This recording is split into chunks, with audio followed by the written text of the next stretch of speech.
Yeah, okay, great. So we're going to spend the next plus potentially infinite amount of time going through a paper and talking about it together. It's obviously not the first time we've read this. Each of us has read it before, as will become apparent as we go through, I think. So for a bit of context, we are looking at Andrew Loke and Eli Haitov's paper in this year in a journal called Analytic Philosophy. The paper is called A New Hilbert Hotel Argument Against Past Eternalism. If you just Google Andrew Loke, you'll find it. It's open access, so anyone can read it. And we'll be showing it on the screen as we go through. This is intended to be a thorough critique, but not a personal attack on either of the authors, neither of whom we actually know personally. I've spoken to Loke in person in the sense that I did an unbelievable episode. Did you also talk to him, Dan? You did, didn't you? Yeah, we did a debate on, I think it was on Cameron Bertuzzi's YouTube channel. Yeah. So we both met. That was in like December or something, right? That sounds right. But anyway, the point is just that this is not a personal critique of Andrew Loke or Eli Haitov. I don't know them. Yeah, no interest in really saying anything about their personalities or anything. But we do want to talk about the paper, and we think we've got a lot of criticisms of different things about it, and we're not going to hold back with those things. Just wanted to make sure this was clear that it wasn't like a personal attack on either of the authors. It may well be perfectly reasonable. They might be hideous human beings for all I know, just like anyone might be. But anyway, so because I'm a stunted, backwards old person, I can't get my IT stuff to work properly. So Troy's gonna share his screen and like show the paper as we go through it. I guess, do either of you want to give any more background about the paper before we start going through it? No, I mean, if we want to do background, we talk more generally about Hilbert's Hotel, I guess, but maybe that will come up as we go through it. I don't know, we could. Yeah, I think if you don't know what Hilbert's Hotel is, you're in the wrong YouTube video. Yeah, I mean...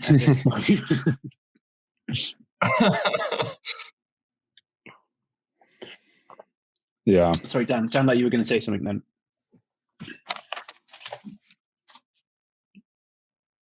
Oh, no, I mean, I think we could just present the basic argument and then how this is supposed to be a new contribution to the dialectic concerning that argument. Yeah, okay, good. And I think we might be slightly out of sync, Dan, so like it took you 3 seconds to react to me, so just bear that in mind. Yeah, it looks like Dan's connection's a little bit wonky, but it should be okay. Yeah, well, I think my computer is overheating, so maybe I should go off of... Maybe I should get rid of my camera. Maybe that will help to...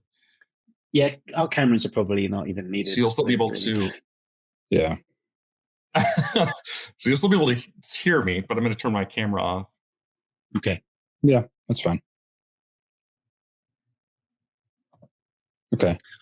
All right, so part of the basic dialectic that's going on is Craig's got this Kalam cosmological argument where it's supposed to show that the universe had a beginning and that must have been caused by God. And that's got quite a decent sized literature with people going back and forth on different aspects of it. And Loke's chipping in on some of the discussion. And in particular, he's responding to a paper by Landon Hedrick from 2020 called Heartbreak at Hilbert's Hotel, and also a paper by me and Wes Morriston called Endless and Infinite. And so he's sort of coming back, throwing a few punches back in the other direction from those two. So that's kind of where it is in the dialectic. He's sort of defending Craig, I suppose, Craig's Kalam argument from some of these pesky atheists coming up here with their objections and stuff. So that's the sort of most broad brush context to it.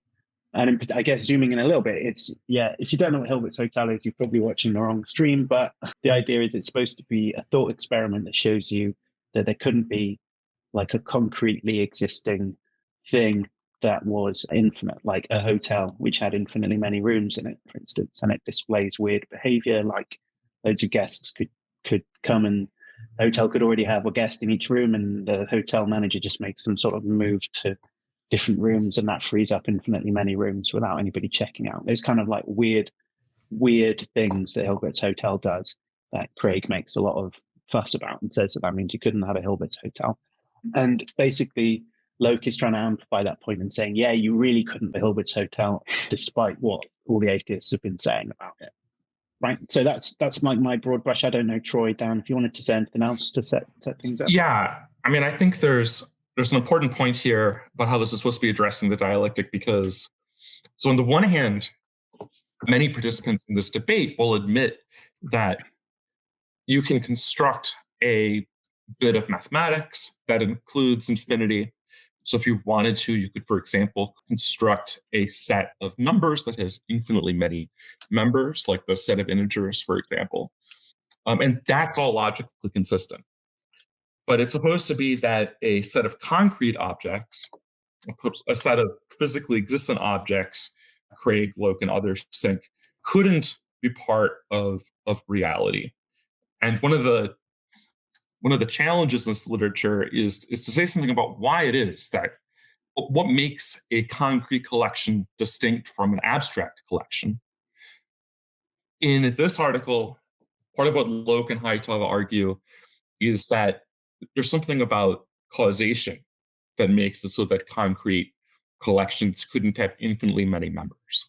That while concrete items can have causal powers, for example, abstract collections of objects don't have causal powers. At least that's what's typically thought. And then there's going to be some kind of paradox, I think, that arises once you have an infinite collection of items with causal powers. You've said a bit of introduction. Troy, was there anything else you wanted to add about this? Yeah.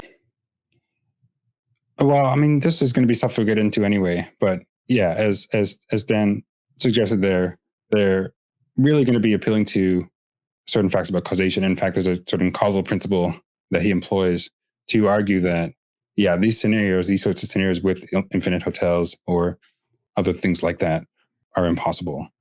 They violate some true causal principle, and so ruled out. And then they are going to go on to argue from there that, well, not only is Hilbert's scenario impossible, but an infinite past is impossible, because if it were possible, then the Hilbert's Hotel would be possible, which is false. So yeah, we'll get to those arguments in the course of this discussion. But that's the kind of general structure of their line of reasoning here. Yeah, and then we'll see that there's 3 arguments that the authors present in the course of this paper, at least 3 that they sort of number and refer back to. And we'll sort of hit them one by one and show how the authors think they work dialectically. But I think from now, let's just crack in.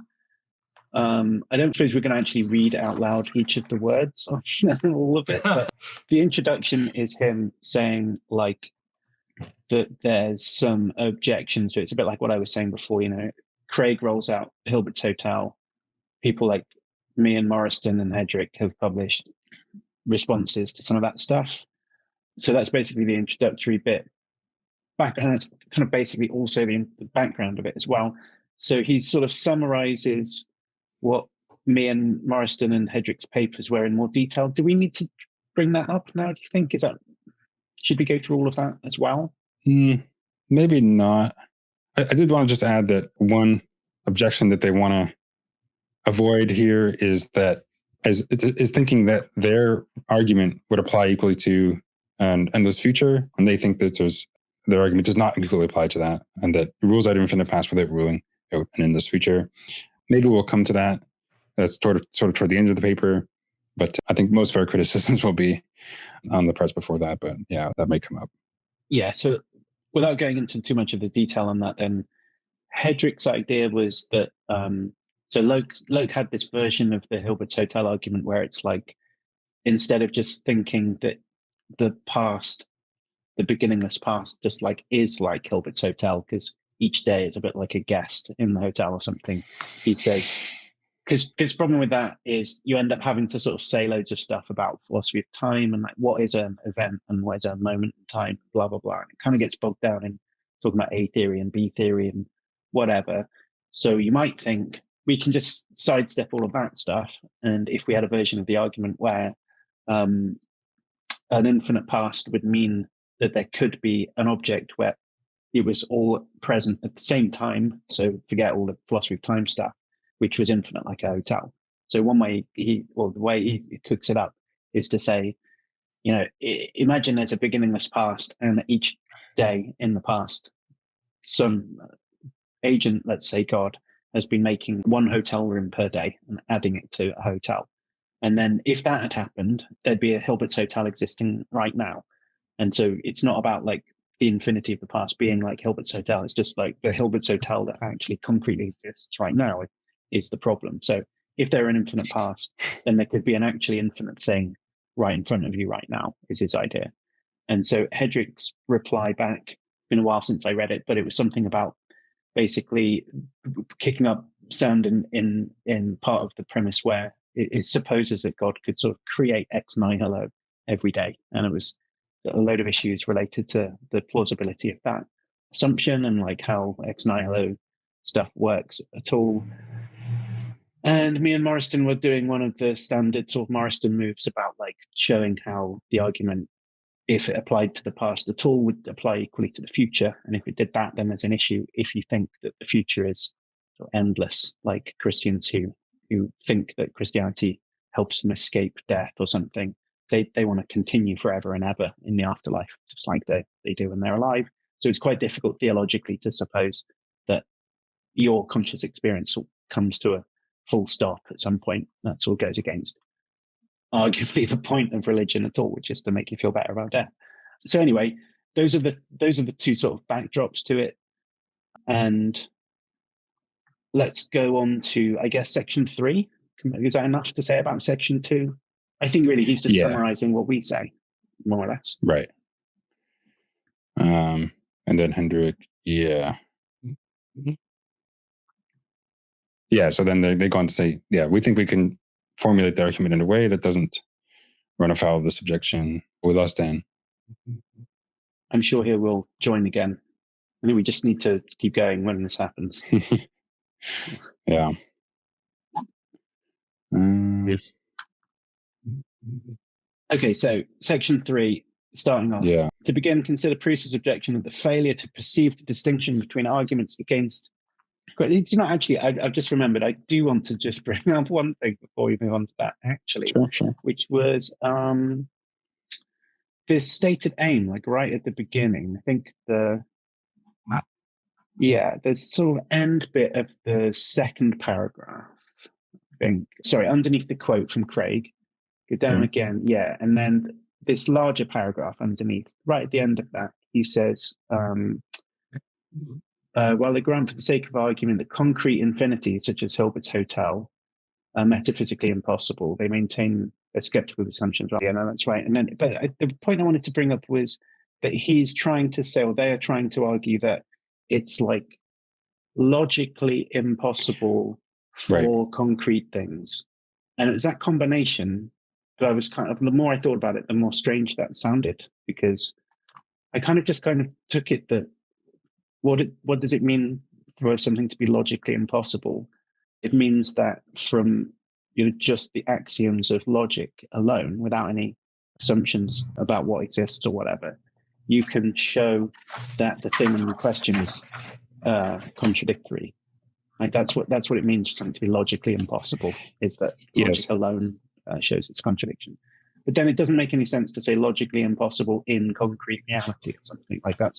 It's just got nothing to do, like whether it's in concrete reality or something, it's got nothing to do with it. Well, so this is something that I was going to bring up actually when we come to the first argument, but because it came up in I had a somewhat lengthy discussion about this paper with Andrew Loke on Facebook. We had an exchange that was somewhat productive, and we'll get into some of the details there. But this is one thing that came up, which is that I'm fine saying, look, maybe there's some sort of contradiction involved in saying that concrete things engage in these sorts of causal relations, blah, blah, blah, whatever. Maybe like you could argue that there's some sort of contradiction involved in that. And maybe the qualifier that is concrete things makes a difference there, right? But the problem is that if his argument appeals to or relies on non-logical assumptions or extra-logical assumptions, then he can't infer from that that it's a some logical impossibility, right? Yeah. And as we're going to see, I think it's quite plain that his causal principle is not a principle of logic, right? So he can't derive some logical impossibility from that. And I think that was one of the sticking points in my exchange with Loke. But we'll get to that more when we get to that, I guess. But if you want to say more about this issue now. Yeah, I think it's just a terminological issue, because I think there's, there is in the common vernacular, or even in academic speak, various different notions of contradiction. For instance, communist theorists will talk about contradictions in the Marxist sense, where it's like a struggle between those own the means of production and those who don't, or something. But it's not a contradiction in the logician sense, right? Right. And that's if that's what we mean, then a contradiction is just in this.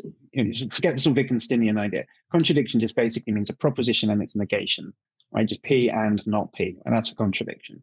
And fine, you could have it that P concerns something that exists concretely, like this cup exists and this cup doesn't exist, in which case you've got a contradiction, a logical contradiction, if you like, and it concerns something that exists concretely.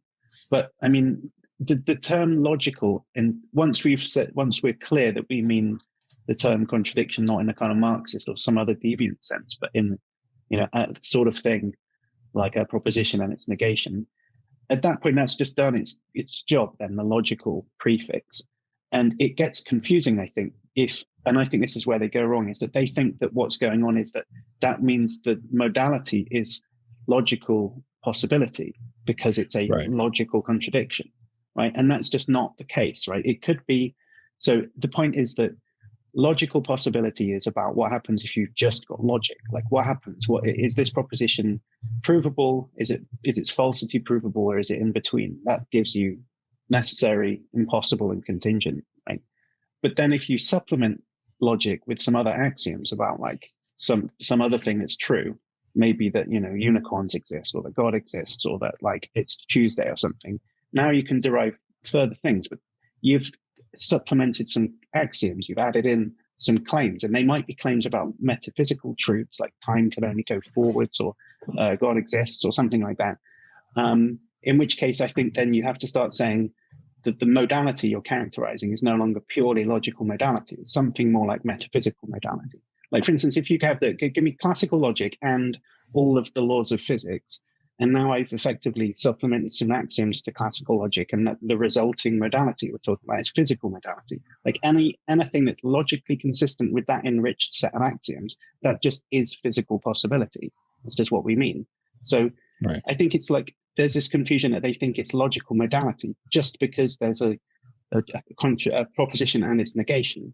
That's not enough to tell you if the modality is logical. If that's what they think, then I have a hard time understanding what happens on page 3. Okay. So this is where they're talking about. Version. Yeah, that'd be helpful. But there's a passage on page 3 that's actually I'll give you a chance to pull it up. Let me just share. Hang on, my. I will do the same.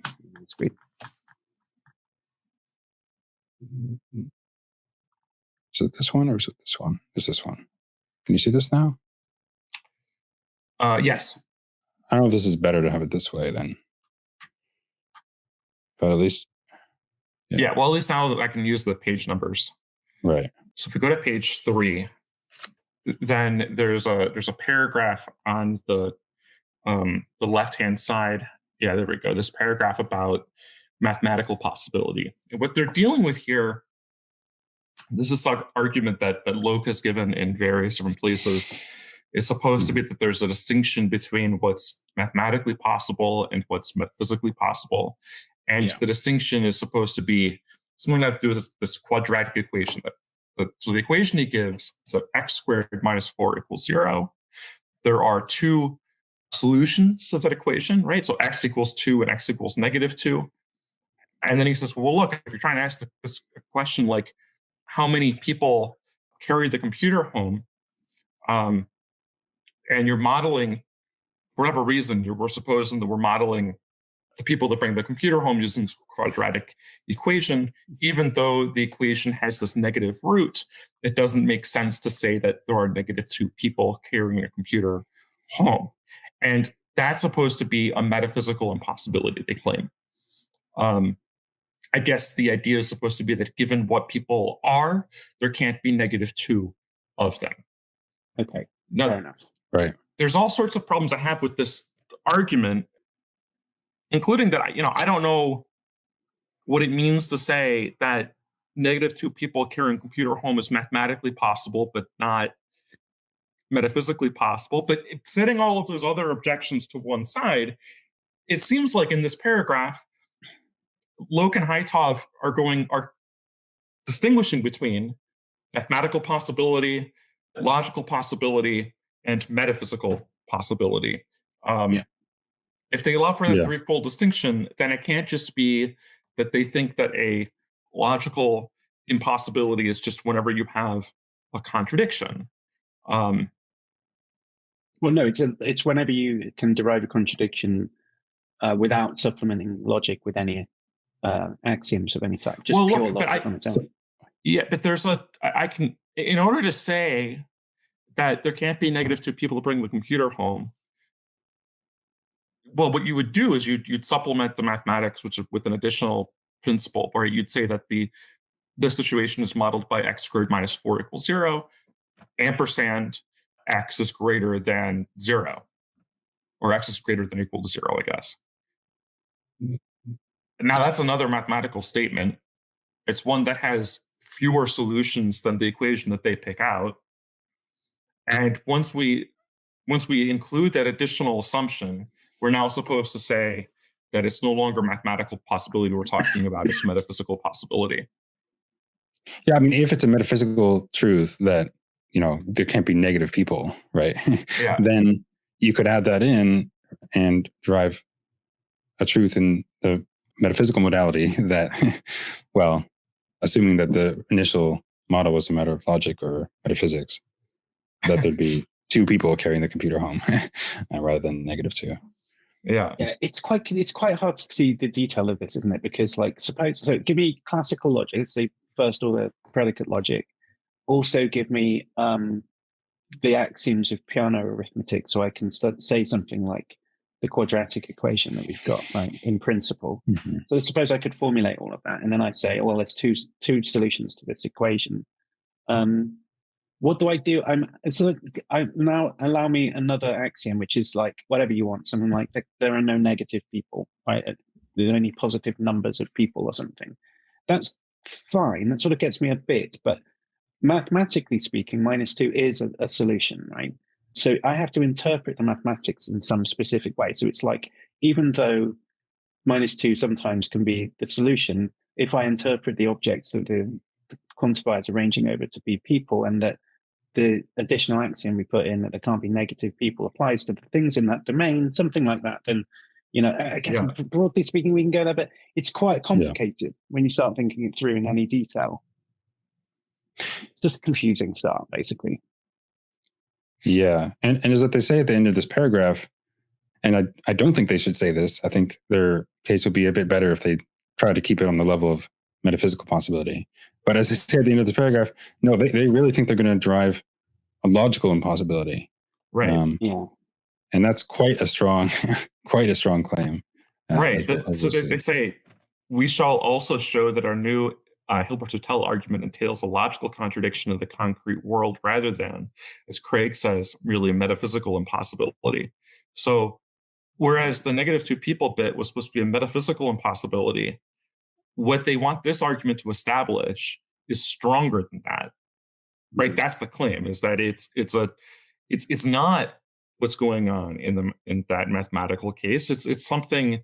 It's instead a logical impossibility. So Yeah. So Yeah, and not only is it a logical impossibility to have a Hilbert's hotel, but it's going to be a logical impossibility to have for past eternalism to be true, as a consequence of that on their argument. Right. So That's right. and that just seems much too strong of a conclusion to support.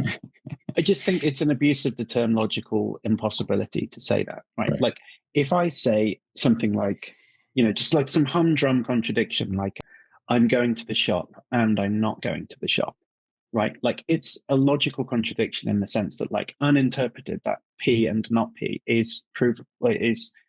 Not P and not P is provable in classical logic, right? So that its negation is impossible in that logical sense. Fine. If I start interpreting it as, in particular, it's about some action that takes place in the concrete world, right?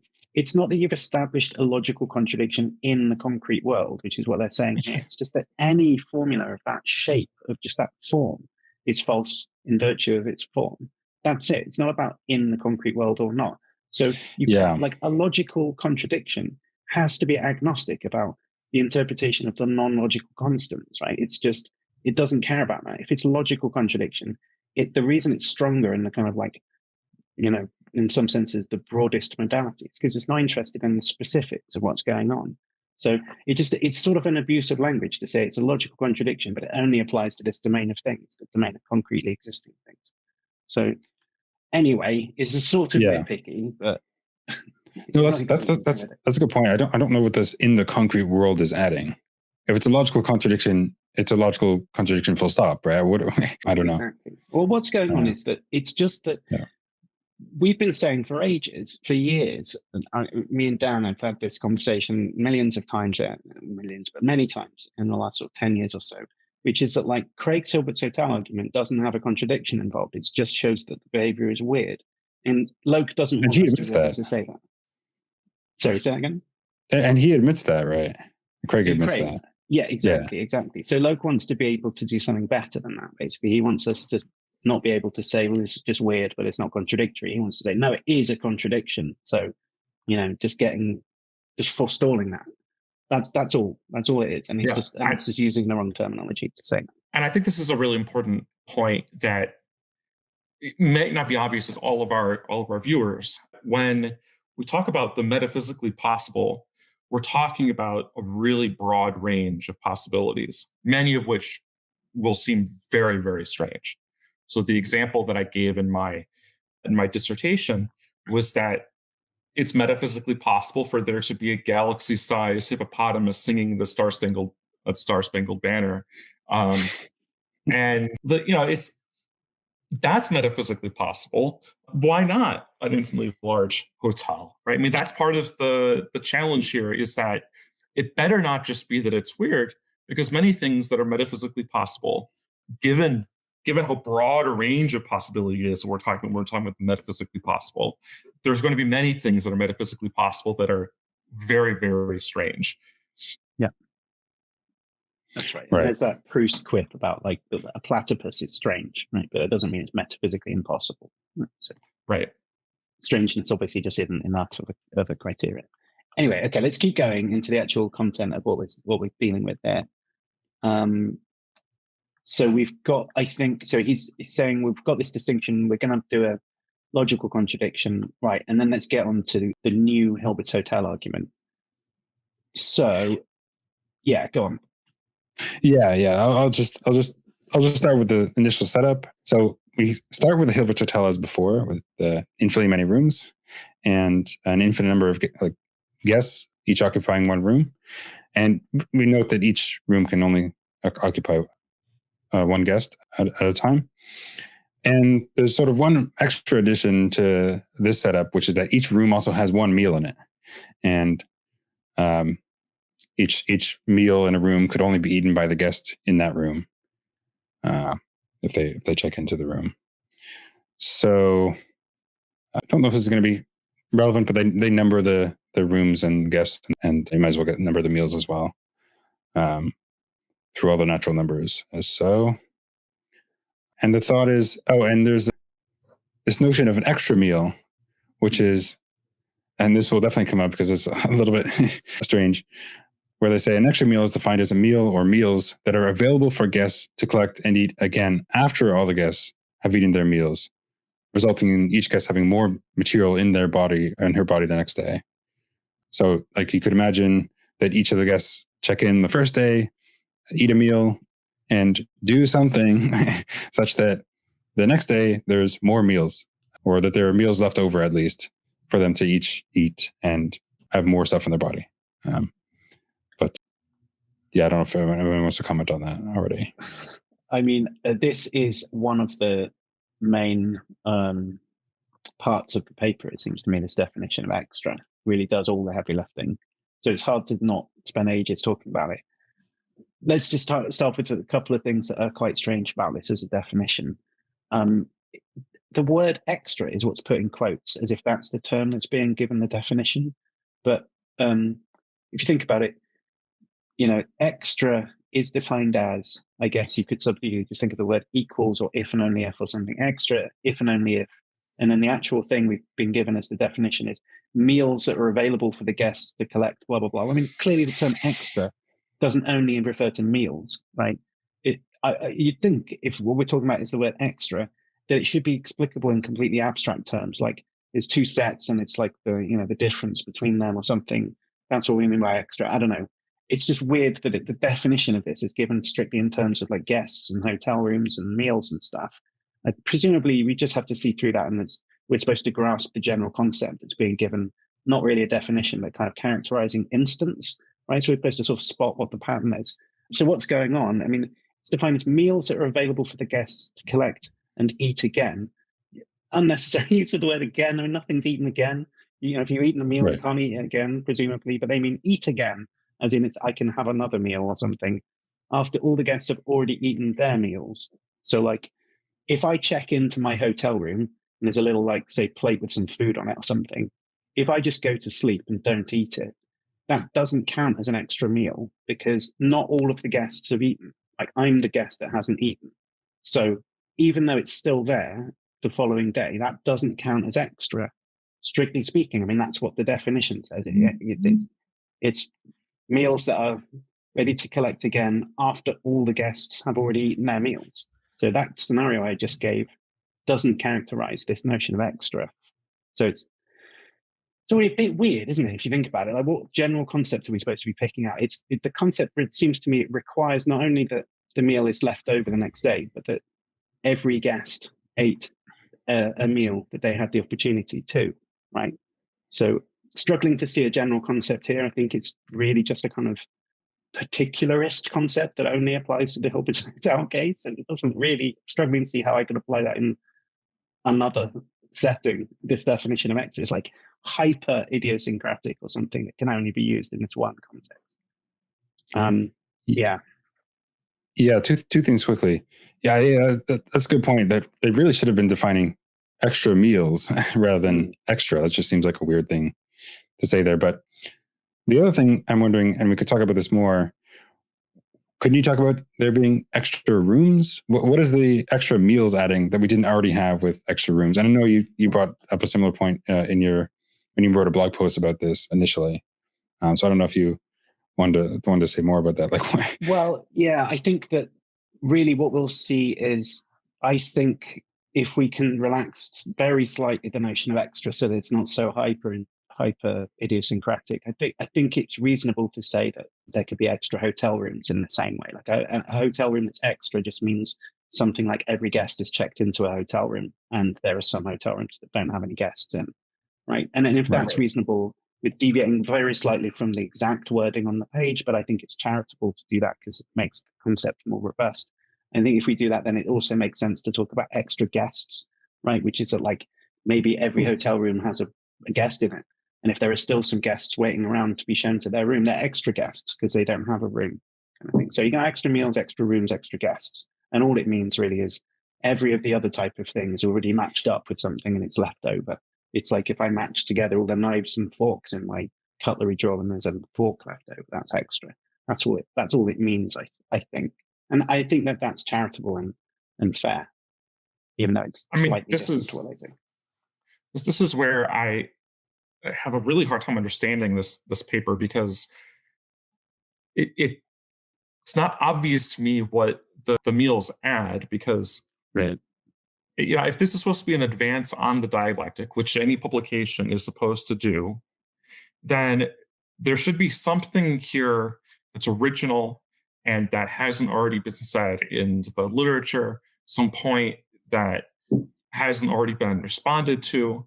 Now, I guess no one has put this difficulty in terms of meals before, but it seems to me that someone could just say something like, oh, well, the group of guests don't have the causal power to make extra rooms. And of course, by like extra rooms, we just mean empty rooms, rooms that are empty after we've already checked all the guests into all of their rooms. It seems to me that the only role that the meals are playing in this argument is that for each of the rooms that's not occupied, there's a meal in it, right? So all the meals really do is keep track of how many empty rooms we're left with after we shuffle the guests around. Yeah, that's right. But the someone who thinks that Hilbert's Hotel is possible, they've already said that, this might be an absurd feature of Hilbert's Hotel, that you can move the guests around in such a way that you're left with empty rooms. But they bite the bullet and they say that's not a problem after all. And so I guess, in terms of this argument, you might ask where someone should press on it, like which of the premises one ought to object to. Well, to be fair, we haven't actually looked at the argument yet, so maybe let's jump ahead a little bit. We should show the argument and then start wondering which premise we might doubt. Okay, fair enough. Let's take a look at the premises then. Just one more quick comment there. Yeah, it just seems obvious to me that the meals, that doesn't really add anything in itself. What they're going to add is the causal principle and the further argument. But that seems to me that could have been made without adding in the meals. They could just talk about there being extra rooms, or extra unturned doorknobs, or it doesn't, like, the meals just don't really make any difference in themselves. It's if there's anything novel here, it's the further sort of causal principle. But that could have been applied to the standard Hilbert's Hotel case, without adding the meals, it seems to me. So, but I guess we can get to the so let's throw it up on the screen then. Is there any way you can zoom in a bit so that can be more prominent to? Guess I can do. Is it going to kind of try and resize and be okay? Yeah, that's great. Cool. All right. There we go. So this is an argument in the sense that we've got numbered premises, and we are told at least which premises the inferences rely on, although not the inference rules that they used in the derivation, which is sort of half what you'd expect in that sense. All right, let's just go through it. We've got at some point someone's got to try and read this out. So the first premise is necessarily the causal power of a group of X, where X equals an action, close brackets, for causing extra Y depends on X having the relevant causal power to cause extra Y. The causal power of a group of actions for causing extra stuff depends on the actions having the relevant power to cause the extra stuff. And do you have any direct comment on this premise as we read it?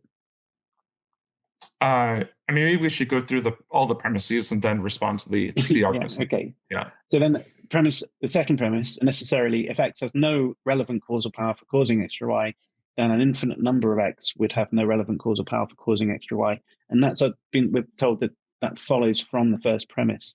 Again, not given an inference rule that would tell you how we've got to that. Do we think that's a valid inference? I'm struggling, to be honest, to see how that follows. Yeah, I mean, I wanted to bring up that I don't think that's, I don't buy that inference. And at any rate, I think Loke and Haitov's interlocutors, people who think that infinite collections are possible, have reason to reject that premise. I mean, this is an issue that goes back a long way in the literature. That even if you could have an infinite collection where each member of the infinite collection is causally impotent for what results, and yet the whole collection has a causal power to produce some result. Now, Loke and Haitov might not agree that that's possible, but that's a position that people who endorse the possibility of infinite collections have widely adopted historically. And so if Loke and Haitov are going to make some point against their interlocutors, they shouldn't neglect what has been historically one of the major views on offer by people who think that the infinite is metaphysically possible. So do you have some view, like the thought is that that an atom doesn't have the ability to smash a window, but like when I throw a cricket ball at a window, which is nothing more than just a bunch of atoms, right? And it's just some kind of amalgamation of their causal power, then it does have that. And somehow the power has emerged out of some stuff that didn't have power individually or something. So that's one way that one could go. But actually, when we talk about the infinite, there's a stronger view that has been offered historically. So there's this. So yeah, as one example, there's a Benedetti. Did I say that correctly? Is it Benedetti? Benedetti, yeah. Yeah, but there's a Benedetti paradox where it's a version of the Grim Reaper paradox where we imagine is that over the span of some distance through space, I don't know, through 5 feet or something, if, for the last half of that foot, say, or the last foot or whatever, there's a Grim Reaper that intends to kill, say, Bob if he journeys into that one. And likewise, for interval of diminishing size, so at the rest of the distance, there's a corresponding Grim Reaper, such that there's no first Grim Reaper. Now, Bob can't go through those, say, 5 feet, because if he did so, then it's certain that some Grim Reaper would kill him. But since there's no first Grim Reaper, it can't be that anyone in particular does kill him. And even worse, since the Grim Reapers in that series, each of them only intends to kill Bob and doesn't in fact take concrete action to do so, their intending to do so is causally impotent with respect to killing Bob, right? In the same way that like dreams are, for example, right? And one of the examples that Loke and Haitov give in their article is that a dream is causally impotent for bringing about a meal. Well, likewise, intending to kill someone, merely intending and not carrying out any concrete actions to do so, is causally impotent in their death. And yet this infinite series of causally impotent reapers, I mean, either they're going to prevent Bob from advancing into that interval at all, or Bob ends up dead, whatever it is, something happens to Bob that each reaper is individually causally impotent to bring about, and yet the entire collection of them has the causal power to bring about. Now, because that's an infinitary paradox, Loke and Haitov may well say, "Oh, well, that example is also impossible for a similar reason that Hilbert hotels are impossible." But the point here isn't that they ought to accept that case is possible. It's just that people who have advanced cases like that have this view that you could have an infinite collection where every member of the collection is causally impotent for what the entire collection brings about. And the entire collection bring it about because even though every member is causally impotent, the collection as a whole is not. Right. So there are people who deny that principle, basically. Yeah, there's people who deny premise 2. And no mention is made in this article of people that deny premise 2. Right. Yeah. So just quickly, I want to add a few things there, but just on whether 2 follows from 1, I think that's fine so long as we understand depends as being implying an entailment there. So if you just took the contrapositive of the part from premise 1, and then just you'd get that if X has no relevant causal power for causing extra Y, then a group of X would have no relevant causal power for causing extra Y, and then 1.2 sort of straightforwardly follows from that the infinite group is just a sort of group. I see, right. And that seems fine to me. But of course, sorry, go ahead. No, I interrupted you, Karen. Well, I was going to say, as what Dan was getting at, you might still have reason to reject 1.2 and by extension then 1.1, but I'm just commenting on the consequence of 1.2 from 1.1. Yeah, no, I think, so what I had in mind, and maybe this brings out an important issue about the first premise. So I took premise 1 to be a statement about a finite group of X. No, it's meant to be just any group. Okay, so if it's meant to be any group, then then the fact that there are people who would deny 1.2 means that they should also deny 1.1.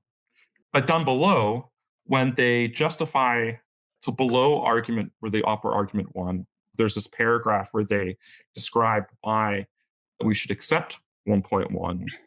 And there the argument is they say later this isn't what they do, but I think it's clear that what they do here is that they consider some finite cases and they generalize to include the infinite case. Yeah, that's right. I think that they are trying to give you, plausibly, and at least they're trying to give you an intuition pump. So you're more likely to nod along to the humdrum case, I suppose. But I think Troy's right that the best way to understand premise 1 is to say and the inference from 1 to 2 is something like an instantiation, right? So you've got something where maybe the right way to think about premise 1 is there's some kind of quantifier that's saying something like for all sizes of group, right? For collections of any size. Or for any group, yeah. For any, yeah, exactly. Group of like quantifying universally over like the entire range of groups that you could have. And then this premise 2 is simply like saying, so therefore for this specific size of group, as in an infinitely big one, given that we've quantified over all sizes of groups, it's just an instantiation. So it's like saying, if every man is called Jim, then this man is called Jim. It's just a kind of an instantiation thing, in which case, fine, that I can understand. That's why you need to state the inference rule when you when you say which premise follows from what. Anyway, okay, so cool. It wouldn't be so difficult for him to give a even simple logical representation of the argument, because they do that later on for the further arguments. So I don't know. It wouldn't be too difficult to do that here, but regardless. Just quickly though, did we want to comment on in premise 1 where they refer to X as an action, where they speak of actions having the causal powers? I don't know if that seems a little bit strange, but I don't know if we want to comment on that. Yeah, I think it's sort of strange in a way that's like, that's not how people normally talk about this. On the other hand, it's kind of odd, but I'm not sure that there's any real reason that you can't talk about it like that. Like, my understanding of it is that, like, normally in the sort of causation philosophy literature, it's basically you've got people who want to talk about events being the bearers of causal relations, right?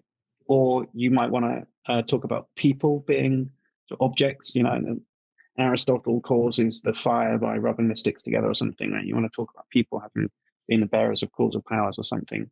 Sometimes I think Hugh Mellor wanted to talk about facts being causes or something, right? I don't know, maybe there are other candidates as well. I've just never personally come across anyone talking about actions being the bearers of causal power. Have either of you? No. If anything, I would think of the action as part of the exercise of some causal power, not a thing itself which has some causal power in its own right. But I'm not sure it really is going to matter that much. But yeah, sorry, got that. Well, so I think maybe the more general point to flag here is that the way that this paper has been constructed assumes a particular metaphysics about causal powers and so on. And not all philosophers are going to accept that metaphysics. So ordinarily, the way that I have seen causal powers talked about is that substances, that could be people could be substances. The substances are the things that are the bearers of causal power. And then other people want to talk about events and, for example, whether there are necessitation relations between events, or for someone like Lewis, there's not going to be powers per se, and there's not going to be necessitation relations per se either. Fundamentally for Lewis, there's just the distribution of natural qualities across the Humean mosaic.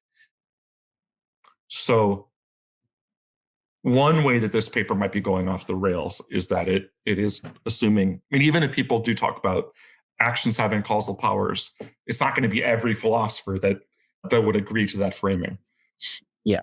That's right. Which is okay, because you never make an argument that every philosopher signs up to, but it would be nice to signpost a bit more clearly.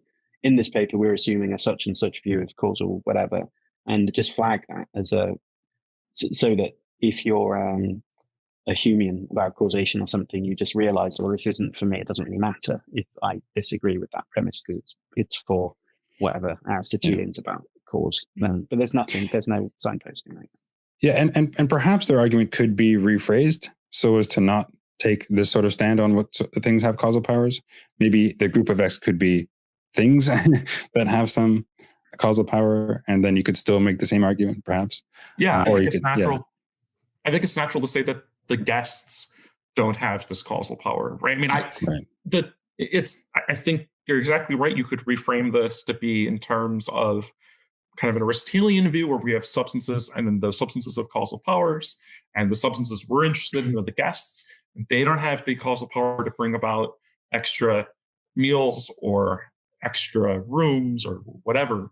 I think, if nothing else, I think the paper would have been easier for me to understand if it had been framed that way. Right.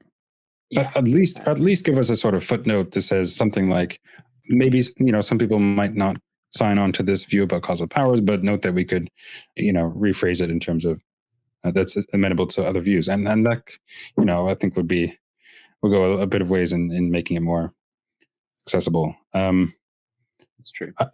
It's something we already talked about, but I do really want to press here. When three of the statements here have necessarily at the beginning, and recall the relevant modality is supposed to be logic, and yeah, it just strikes me as patently obvious that none of these are truth of logic. So we can talk more about this, but like, why think that the denial of one here it requires committing to some sort of logical impossibility? It just seems straightforwardly that it does not. If it is true, that's maybe a true principle about causation. Maybe you can argue that it's a metaphysical necessity. I wouldn't accept that, but maybe you could argue that. But it just seems like a complete non-starter to me to argue that it's a matter of logic. And their conclusion rests on it being a matter of logic. So that just seems right. It seems sort of dead in the water. Well, it seems to me that the modality here should be the same as when they talk about the impossibility of negative two people. Right. And if that was supposed to be a metaphysical impossibility, why isn't it a metaphysical impossibility for someone to violate this, like the necessitation claims in 1 and 2? It seems to me that it has exactly the same status. Yeah, so I think that being charitable, right? There's no need. When I think that they say logical possibility in the first place, they don't actually mean logical possibility as in derivable directly from classical logic on its own. No, but he does. Wait, the reason I think he has to mean something, I mean, Troy has spent much more time talking to him than I have about this, but again, there's this example about the negative two people, and he says that that's, a metaphysical impossibility, and then he contrasts that. He says that the new HHA entails a logical contradiction in the concrete world rather than merely a metaphysical impossibility. He adds that whatever entails a logical contradiction would be metaphysically impossible as well, right? So his view of modality here is one where logical possibility is the broader thing, and then metaphysical possibility is more like everything that's metaphysically possible is also logically possible. But it's, that paragraph just directly says that he thinks that these things are distinct. Yeah. So, but there's problems. We talked about the example of metaphysical impossibility, where it's the mind's two people carrying the thing home. But before that, they quote Loke, saying Loke notes that while it's mathematically impossible, that what is mathematically impossible is metaphysically impossible, and in open brackets, e.g., it's impossible that 0 times 0 be anything other than 0. It's just that, what do you mean by impossible in that explanation? You just mean mathematically impossible, because if so, you haven't explained anything. What I think this is a fundamental misunderstanding, is that, What mathematical impossibility means is enriching logical possibility with some axioms that characterize the mathematics in question, like Peano axioms or whatever, if you're doing arithmetic. So I just think that they don't understand that it's still going to be logic plus some other stuff. And you're still going to be deriving a contradiction in the same way. It's just new axioms giving you a restricted range of what's possible, right?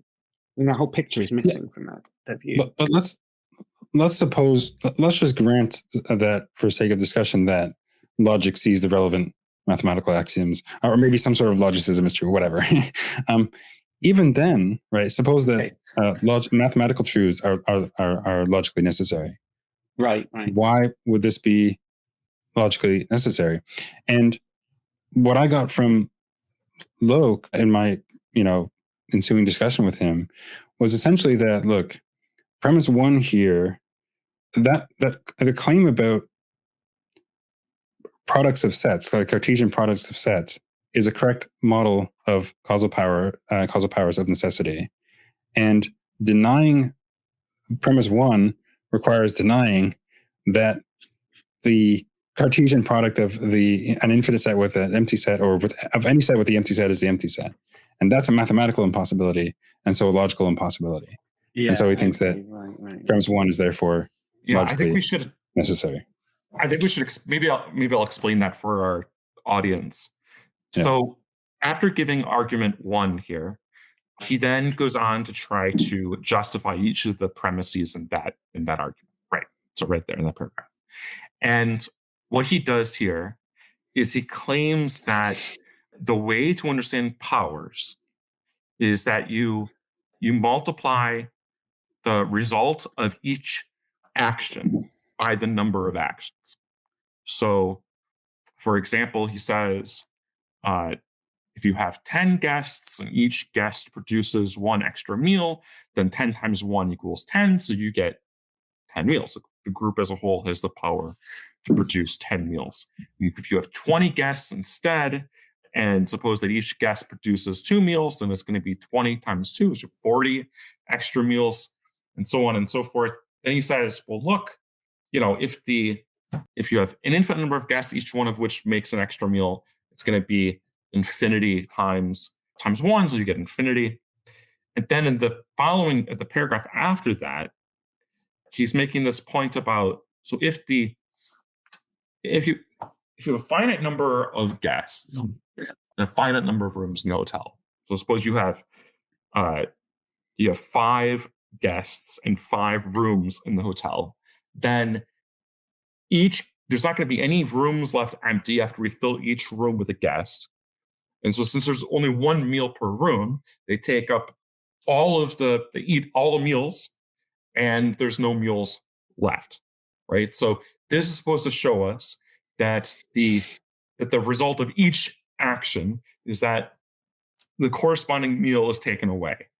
And then they say, okay, well, look, if you have an infinite number of guests and an infinite number of rooms, then since each meal is eaten by a guest, even in the infinite case, the guests don't have the causal power to bring about any leftover meals. And he tries to put this, or I don't know whether it's Loke or Haitov that came up with this idea, but they try to put this in terms of Cartesian products. So if you don't know what a Cartesian, okay, so if you don't know what a Cartesian product is, maybe some of our viewers don't, it's just where you take, so it's a way of multiplying together sets where you take combination of elements from the 2 sets that you're combining together. So for example, if I want to create the set of coordinates on an XY plane, then I can take the Cartesian product of the real numbers with themselves, right? Every coordinate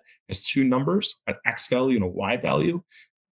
Each of those pairings, the collection of all those pairings that you can make, is the Cartesian product of each of those set of numbers, the set of X numbers and the set of Y numbers. You take their Cartesian product, you get all of the pairs.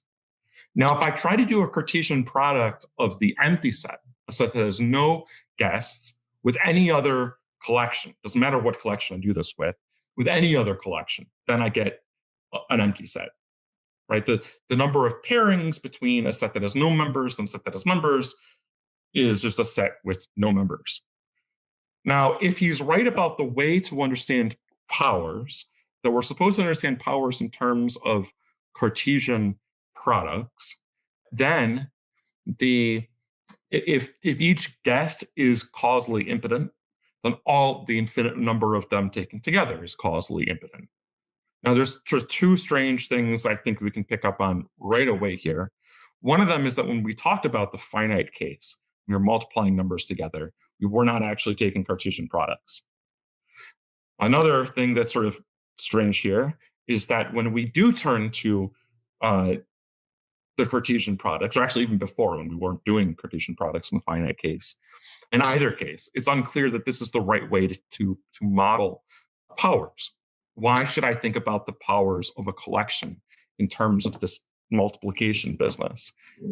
There's no argument here for that. Yeah. And I don't know why I should accept that.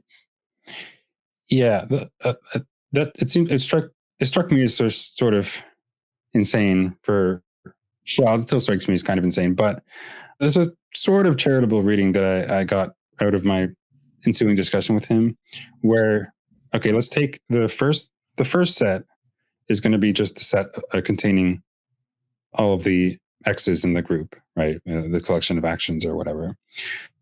The second set contains, in some sense, what each of them is able to do individually, like what the causal power of an individual one. So in some of these analogies that he gives here is like, suppose I guess each guest is able to cook one meal. The second set would be a set containing one meal, because that's the causal power of each guest or each guest's actions. And then the thought is that the Cartesian product of those two sets represents, in a way, what the group is together able to produce. Now, of course, that Cartesian product is going to be a series of ordered pairs, where it's going to be like guest 1, one meal, guest 2, one meal, guest 3, one meal. But the idea is that, like, well, suppose you had 5 guests, well, then you have, up to guest 5, one meal. And in a way, that resultant set, you have 5 meals that are produced, right, and or modeled by that. It's still maybe not clear and sort of strange, and I think the definition of that second set is problematic, but this is sort of how I understood it, as the sort of most charitable version of this model, if that makes sense. Yeah, I'm inclined to think that it's just an informal idea, and there's been the sort of hand waving it is like a bit like mathematical formulae of different types and stuff, but none of them really get what they're saying properly. And it really, the intuitive idea is just supposed to be something like, there's this thing that Dan was saying that they don't really argue for, which is, I guess, what premise 1 is saying, which is just that, like, if a group can do something, then that ability is sort of composed of the individual contributions towards that ability that the individuals in that group provide to the group. Now, we don't need, I think that's good enough to say. I mean, you don't really need, nothing actually relies on the numbers in particular, right? Apart from if it's 0. So it's just any numbers, timesing one number by another number gives you just numbers, as normal arithmetic would tell you. It's not that informative. The point is just, if none of the things have any causal power, then together they also should have no causal power. And I think there's nothing else apart from sheer intuition going into that. You just can't understand how it could be that a group of things could do something if none of the individual things even contributed any sort of causal power towards it. And exactly what mathematics they're trying to use there, I think, doesn't matter, right? They could have dropped all of that talk about the Cartesian products and still just made the point in the same way, right? So it is incidental to the argument. Is that right? Yeah, I think it is, but I don't know. I think if my thinking is that the reason they appeal to this sort of mathematics is that, I mean, it helps make them make the case that this is a matter of necessity. Because if you're just appealing to some sort of intuition or something like that, well, maybe it might be intuitive, but not necessary in the logical sense. But if it's a matter of mathematics, right, that this, Yeah. But of course, leaving aside whether the mathematics is itself a matter of logic, is still a further question. Well, is it a matter of mathematics or logic that this model is a correct model of this scenario? And that seems to me obviously not the case. I mean, you might think it's a correct model, but it's not a matter of logic that it be so. That's right. So I think this is a really important point. In fact, I've mentioned this example before, where there are people who have argued in the literature, like Benedetti, that a collection could actually have a causal power that none of the members partially contribute to. I think there's another piece of pre-existing literature that's important to bring out here, and that's Grumbach's famous solution to Zeno's paradox of measure. So what's going on with that case is that Zeno presents, or at least it's attributed to Zeno, that there's this problem about continua.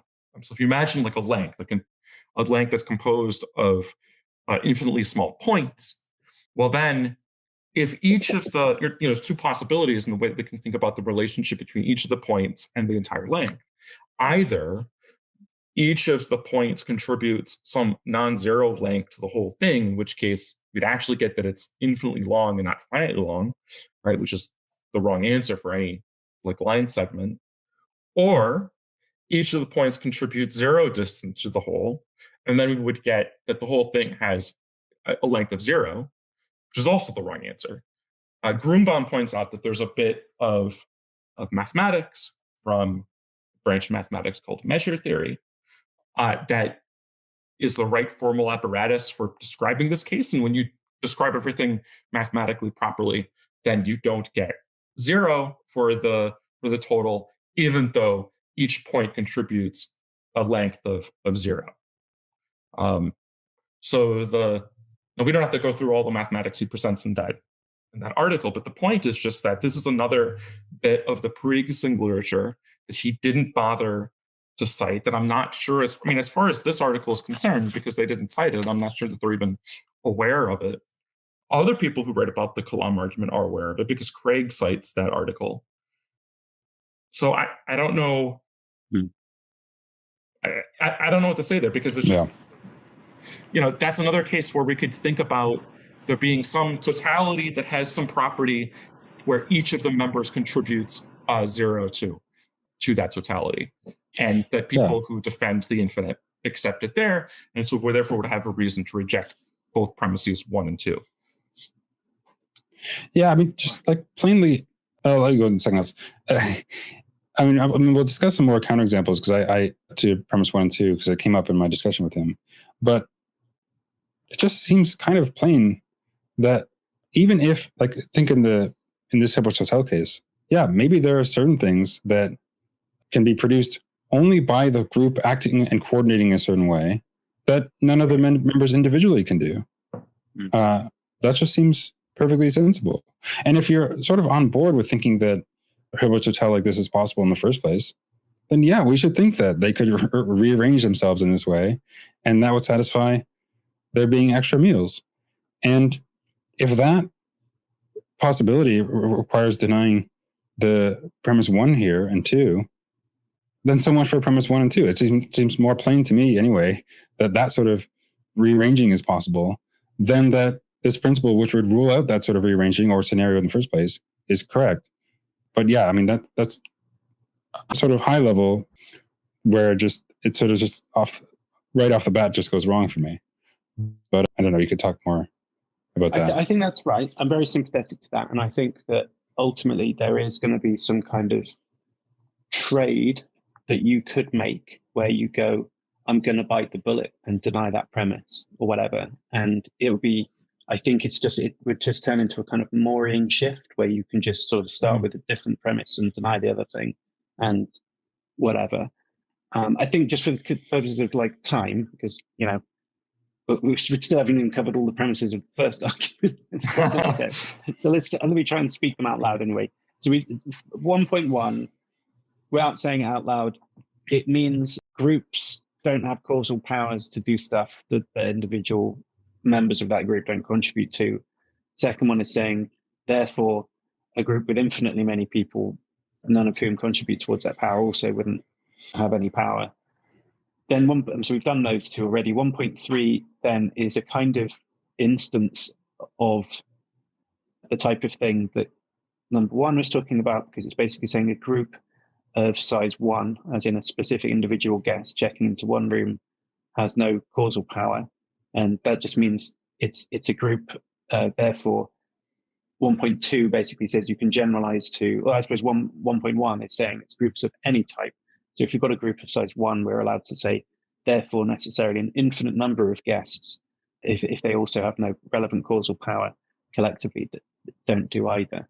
And so it's basically just trying to say, using that causal principle to suppose that because an individual person doesn't have the power to cause an extra meal, you can somehow generalize it out to all of the infinite, to a collection that had infinitely many people. And anyway, it's my best gloss at trying to say the argument and not prejudge anything.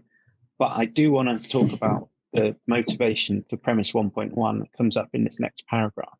Because I was thinking about this earlier today, and I started doubting whether or not this even counts as an example of somebody that has the power to cause extra Y, right? So the problem, I guess, goes back to the combination of the definition of extra that we looked at already and the fact that what we're talking about is a group of actions. So let's just try and explain my worry, right? So consider a hotel with only 2 guests, one of whom, instead of checking into one room rather than the other, cooks a meal for the day, for the next day. This action has the causal power to cause extra meals for the next day. So right there, I think what cooking a meal, a new meal from basic ingredients or whatever, plausibly makes a meal that didn't exist beforehand begin to exist, right? Makes a new thing. And the word extra is quite close, sort of, in meaning to new. So if I cause an extra meal or cause a new meal, you can kind of forgive the reader for not noticing there's any difference between them. But of course, if we go back to the definition, thanks for scrolling up. So extra is given a specific definition here. It means that it's available after all the other guests have eaten their meals, right? So I can cook a meal and it's a new meal that didn't exist before, but whether it's extra or not isn't determined simply by me making it, right? It's extra only if, according to this definition, all of the other guests, it's still there after everyone's had their meal, right? So if I cook a meal now and everybody eats other meals and nobody eats my meal, then it's extra, so long as everybody's eaten, right? Then it's extra at that point. It wasn't extra when I made it. It's being extra relies on everybody else playing their part too. And until we specify what everybody else does, there's no way of saying whether this meal is extra or not. So on its own, it's an example of somebody doing something that's sort of neither extra or not extra. It's sort of like, it could go on to become extra, could go on to not become extra, but you can't just say on its own. Rather, it's like saying, I've got a son. Okay, so does that mean he's going to grow up to be the prime minister? Well, it doesn't mean that. Does it mean he's going to grow up to be something else? Doesn't mean that either. You just don't know yet. It's just a son. You could do anything. Here, they make a meal. It could be extra. It could not be. So it's like not even the thing that he's giving, or they're giving, to motivate premise 1, just doesn't count as an example of that. It's just not an example of somebody making anything extra in their sense. Right? Yeah, this is something I had not thought of, but it sounds right to me, which is that, as you say, so even if you consider a finite case that where they cook a meal, whether that's extra is not a matter of, or at least merely of, the direct causal power of the guest that cooks the meal, because whether it counts as extra depends in part on what all the other guests do, right? And as it came out of my discussion with him, I actually got some qualifiers about what the sort of causal powers were and the relevant causal power is as it relates in premise 1 and 2 and so on. And it importantly was restricted to direct causal power to produce some effect or part of that effect, right? So in other words, in order for a group to have the direct causal power to produce an extra meal or part of an extra meal, then at least some of the members of that group have to be able to have the direct causal power to produce an extra meal or part of an extra meal. And if what you're saying here is right, and it seems right to me, that even in this finite case where he thinks that the group has the causal power to produce extra meals because one of the members cooked a meal, that is not right that the individual members have causal power to cook the extra meal, to produce an extra meal, because the guest cooking a meal is not directly causing extra meals. Whether it's an extra meal depends on further facts, not under their immediate control. That's right. And that's, yeah. Sorry, I interrupted. I was going to say this just quickly. This might call into question certain more general questions about causation and direct causal power, like when does an enabling condition undermine the directness of a causal influence, blah, blah, blah, stuff like that. But it seems right to me anyway, without getting into those details, which maybe we'll get into, that the activity here, the direct causal activity of that guest is cooking a meal, not causing an extra meal. Yeah. But anyway. Right. Yeah. And I think that the penny drop is that when you realize, given the definition of extra, that sort of, as I was saying before, the hyper idiosyncratic idea that it's a meal and it's still there after everyone else has had a meal. And I mean, what it does is it relates the action of a specific person, like picking a hotel room or cooking a meal or something, directly out. It's like an extrinsic relation. It's like being to the left of something. You can't, it doesn't make any sense to be to the left of something without specifying where the other thing is, right? You've just not said all the things you need to.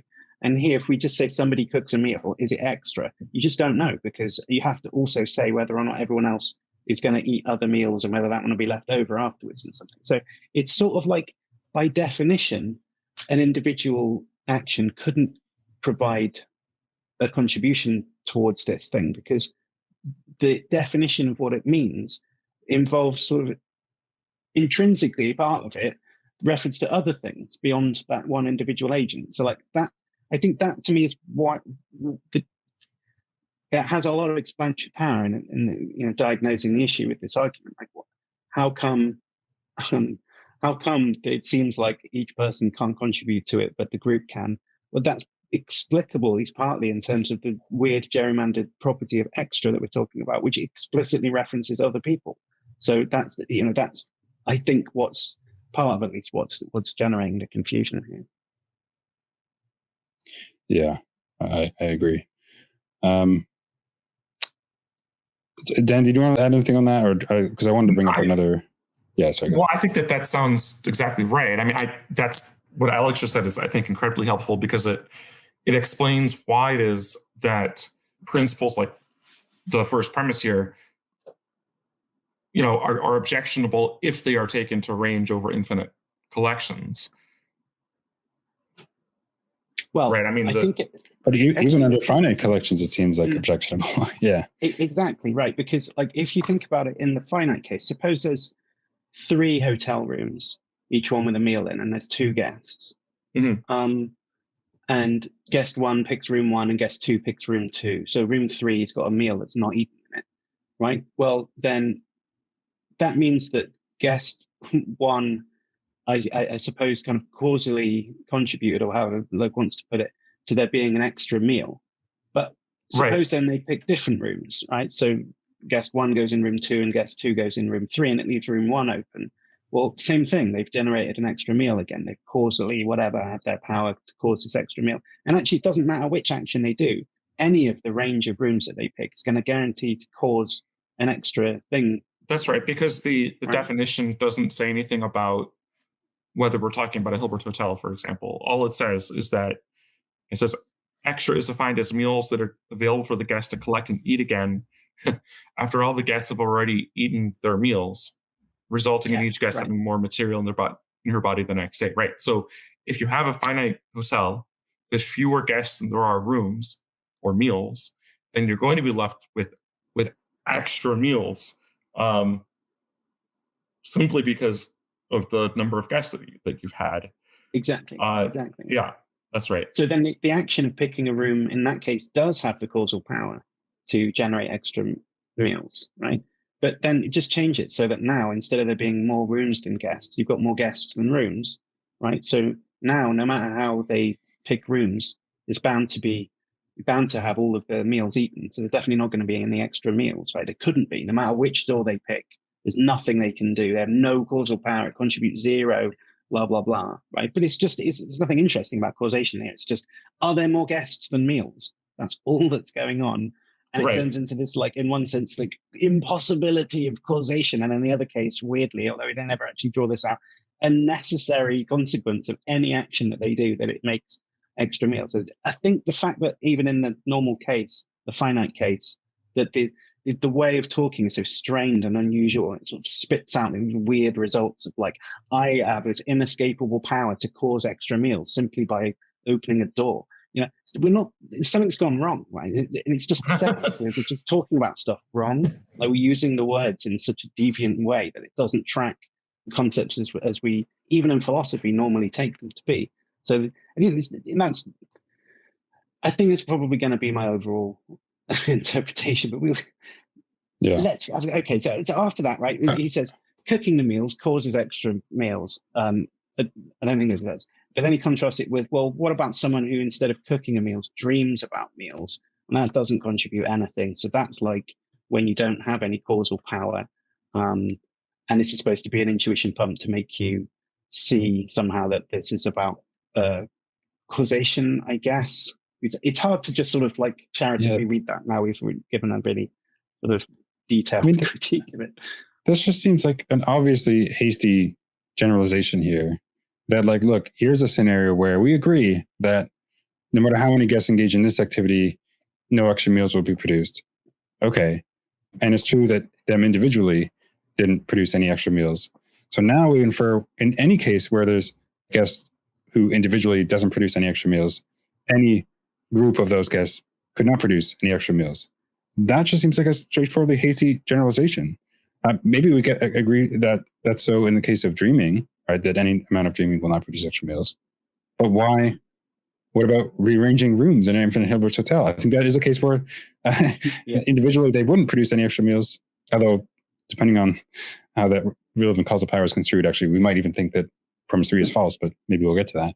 But supposing that is correct, the group would nevertheless have that ability. I mean, so, like, I don't know. This just seems like a bit of a hasty generalization to me. Yeah. And it's not even that it's from the finite case to the infinite case. It's from a particular case where they're not able to produce extra meals to any case where individually they're not able to the group not being able to. Am I allowed to be really pedantic as well? Sure. Pedantic point, but just, if you notice the sentence in the middle of the paragraph that you've got highlighted that begins with open brackets, having no power, blah, blah, blah. If you notice, the entire sentence is within the scope of the brackets, apart from the full stop, which is outside the scope of the brackets.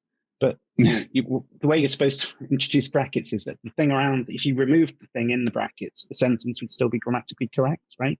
You wouldn't put clauses or something that you need for the sentence to be grammatically correct within a bracket. It's an addition that could be substituted. But in that case, that means that the full sentence is simply a full stop without any content whatsoever.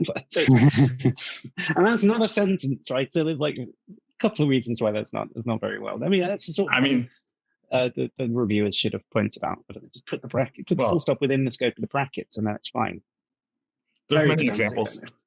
There's many examples like this. I mean, every time they put a sentence inside of brackets, they do that.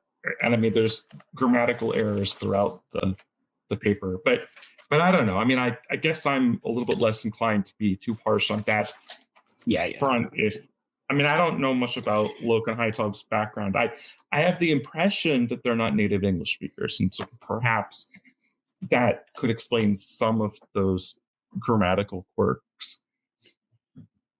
Yeah, but just on this sentence that I highlighted here, I really want to press on this a little bit, because this, like, seems to be just voicing their generalization here. I say the above example illustrates the point that if an action is causally relevant for causing extra y, then no matter how many such actions there are, they would still be causally relevant.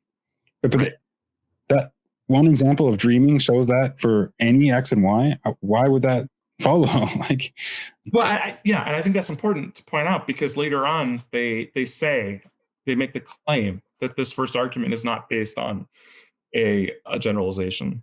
And I think it's just clear from the way this is written that it is.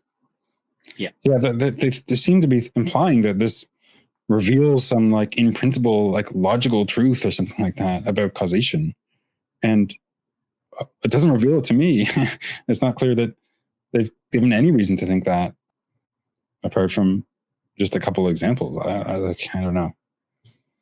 Yeah, and I think there can't be any logical truths about causation apart from trivial ones, like either causation or non-causation, stuff like that. But there's nothing else you can say. You can't say by a matter of logic, the causal power of an agent only contributes to the group if blah, blah, blah. None of that is a matter of logic.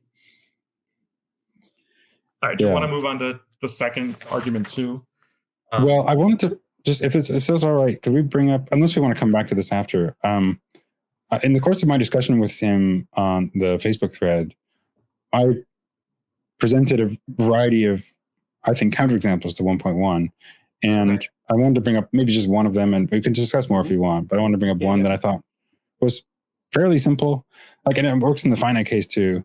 So like, just imagine that there's a group of wizards, and well, we can set their actions be like casting a spell, right? And it turns out that there's a certain sort of spell that they can cast that individually produces nothing, but they sort of, if they do that as a group, the group spell produces some magical effect, so directly. And that sort of scenario seems entirely coherent, right? That you could imagine that there's some spells that only work by sort of combination of spell casting, where individually the spell does nothing, in a group they produce some magical effect directly. That seems entirely coherent to me. But if that's coherent, then that is a counterexample to premise one, because that's a case where you have the group having some relevant causal power, and you might even say that the effect is producing extra meals, whatever. But it doesn't matter; that they're producing extra of something. Where none of them individually have that power, they can't produce an extra of that thing, or even part of an extra of that thing. So, I mean, what do you think about that? I mean, it just seems sort of straightforward to me as a counterexample. Yeah, I think that's quite plausible. So I also had this idea of like in a seance when a Ouija board or whatever, when everyone has to be holding hands, and if you break the circle, then whatever, something happens, and you have to all be doing it together in a circle of salt around the pentagram. So you can reach all these sort of fanciful examples, but yeah, there's probably more concrete. It's like this probably doesn't work, but I was thinking of it like a circuit of fairy lights or something where they all have to be working or none of them work or something. But I guess maybe that's reducible more straightforwardly to just some like linear sequence of things happening. I mean, I think the problem with some of these examples, including the fairy light one, is that the intuition here, right, is supposed to be that either each of the X's contributes in some way to the causal power of the collective, in which case the collective could have the relevant causal power, or each of the members does nothing, right? It's impotent with respect to what comes about. And in that case, it's supposed to be that the collective just doesn't have the relevant causal power, right? So a counterexample to, at least to that intuition, would be a case where you have a collection of things that each one is causally impotent, but collectively there's the causal power. And so, this might be why, an individual atom can't break a window, but a collection of atoms can. Loke and Haitov might say, sure, what's going on in that case is that each of the atoms contributes some of its causal power to the entire brick that breaks the window. What would be nice to see out of a counterexample, and I think I mentioned cases like this before, would be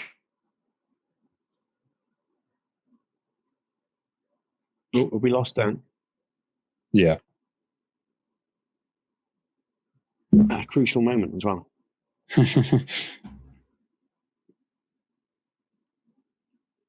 Just maybe wait a second, see if he...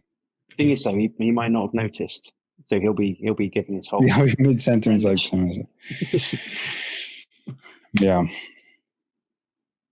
Yeah, is this another example? Like, I was thinking about making a pizza dough, right? When you get like all the flour and you kind of make like a pyramid out of it, like a kind of whatever triangle, and then you make a little well in the middle. You pour some water in, and then you slowly whisk it together, right? But then, like when you pour the water in to begin with, it's kind of contained, like a little pool or whatever inside the flour. And you can think of it as like a circle that's like keeping the water in. And if I knocked one bit of that away, all the water would just pour out. Any bit of it that I did that to, it would like completely stop, preventing the water from coming out. So the whole thing only works as long as every single bit of it is like in place. And if any of it's not in place, none of it's doing a job at all. The water just is free to go wherever it wants. And each one on their own, in a sense, wouldn't do anything to contain the water, plausibly. Yeah, that's right. Yeah. If I just missed one side of the pyramid or whatever, the water would just roll straight out again. You can't. So the thought is that, it's still true, arguably, that, I don't know, one bit of the dough, if you think of or as contributing to the overall effect, well, it does nothing, right? It's not containing the water at all, absent the rest of the flour or whatever. But it's only when it's all together, or all arranged in that way, that effect is produced, even in part. I'm not sure exactly what they'd say about that example. Yeah. Yes, you can. Okay. All right. Should I finish what I was saying, or yeah. Yeah. Well, so what would be nice is to see out of a counterexample, as I was saying, was a case where each member is causally impotent, but the entire collection has a causal power nonetheless. And now I think that's where they're on many of these counterexamples are going to try to press, right? Because I think they would try to claim that in many of the cases we'd want to introduce that there's some way that each of the parts does contribute to the causal power of the whole. Yeah, that's right. But for them, at least according to Andrew, and as I got clear in my following ensuing discussion, in order for the individuals to have that relevant causal power, their action itself alone, like independent of the rest of the group, has to be able to produce the effect or part of the effect, right? So it might be a meal or part of an extra meal, or something like that. And it seems clear to me that at least in some of these alleged counterexamples, that is the case. I mean, I think my spell case works. I mean, I also gave an example with him with like a traffic jam, like maybe one car driving down the road doesn't constantly contribute to a traffic jam or part of a traffic jam, but that's a sort of emergent effect of a group of cars driving together in a certain way. Those all seem like examples where, in their sense of relevant causal power, the individual actions do not contribute at all, but collectively they do. And we don't have to even appeal to infinite collections to get that result. Right. And I think that's right. That sounds right to me. And I think it's also important that folks who do accept the possibility of infinite collections are going to have their own reasons for rejecting such a principle, because they think that this is just a property that those collections have. Yeah, I think that's also going to be one really economical analysis of this, is like I sort of gestured to it before, of like a Moorian shift, where you can just sort of choose to affirm the premise or whatever the conclusion that's denied as a premise, and deny one of the conclusions, one of the premises in your conclusion, whatever. Look up Moorian shift if you don't know what I'm talking about. It's very easy. Because you might just say something like, look, the counterexample to premise one is Hilbert's Hotel, right? That all they've done is just illustrate the counterexample to this, because in Hilbert's Hotel, it does matter which room you go to or whatever. That is causal power that the group has, that none of the individuals do. So there you go. And so then it would be it's sort of beginning to seem a bit question begging to think that this shows that Hilbert's Hotel is impossible. But like, in order to make the generalization work, you have to assume that Hilbert's Hotel, the purported counterexample, actually isn't the counterexample. It's sort of presuming the thing in question. Yeah, and I think it's so later on they try to say that you can't pull the move that you just named because the there's this weird business about like you can't appeal to the second argument to refute the first, and now that's not what you're doing in the move that you just pulled. But I think it's also important that what the bottom line here is that their argument is question begging in that it assumes the denial of their interlocutor's position. Yeah, premise one is ruling it out. Yeah. Yeah, I mean, they want to say that that we should accept premise one because of the quote unquote independent motivation that they give for it. But as we've just been discussing, we don't think that quote unquote independent motivation is very good, and they seem to be counterexamples, not just this case at hand, but there seem to be other counterexamples as well. Right. No, I think we should go on to argument 2 because we're already like an hour and 40 minutes in. True. Yeah. I think this is going to happen. And just by the way, quickly, on the best response that I got from Loke on those counterexamples was like either to say, well, that's not possible because it would require violating my the model in terms of Cartesian products, and then we're going back to that. Or, I mean, he would say that would be like saying, just give another analogy where he thinks that it's clear in that case that the group wouldn't have the relevant causal power. So it would be like, the example he gave was, that'd be like saying a group of penniless persons would magically have money or something like that. I don't see how that's supposed to undermine the coherence of the example that I gave in terms of spellcasting and so on. So it just seemed like a poor reply. There might be another thing where it's like maybe the government pays out a family welfare check and not to individuals, right? And so like, there's a man and woman are taken individually, don't count as a family, so that they have no causal power. They don't contribute in any way towards getting, they don't qualify even a bit towards getting this family benefit. But as soon as they have a kid together and get married, all of a sudden they've formed this group that does that on their own. None of them do it even a little bit, something like that. It feels like there are sort of patterns. The more we kick this idea about, I feel like there's probably going to be loads of these when you start really thinking it through. But let's move on to argument 2.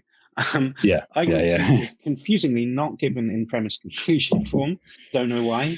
It's called argument 2, but it's not, strictly speaking, it's not an argument. It's a paragraph that's not clear where the premises and the conclusions would go, but let's read it anyway. Now, another argument can be, he's trying to show this as a kind of big meta strategy, is that argument 1 is supposed to establish something, argument 2 is supposed to establish the contrary of that thing. That's basically what we're doing here.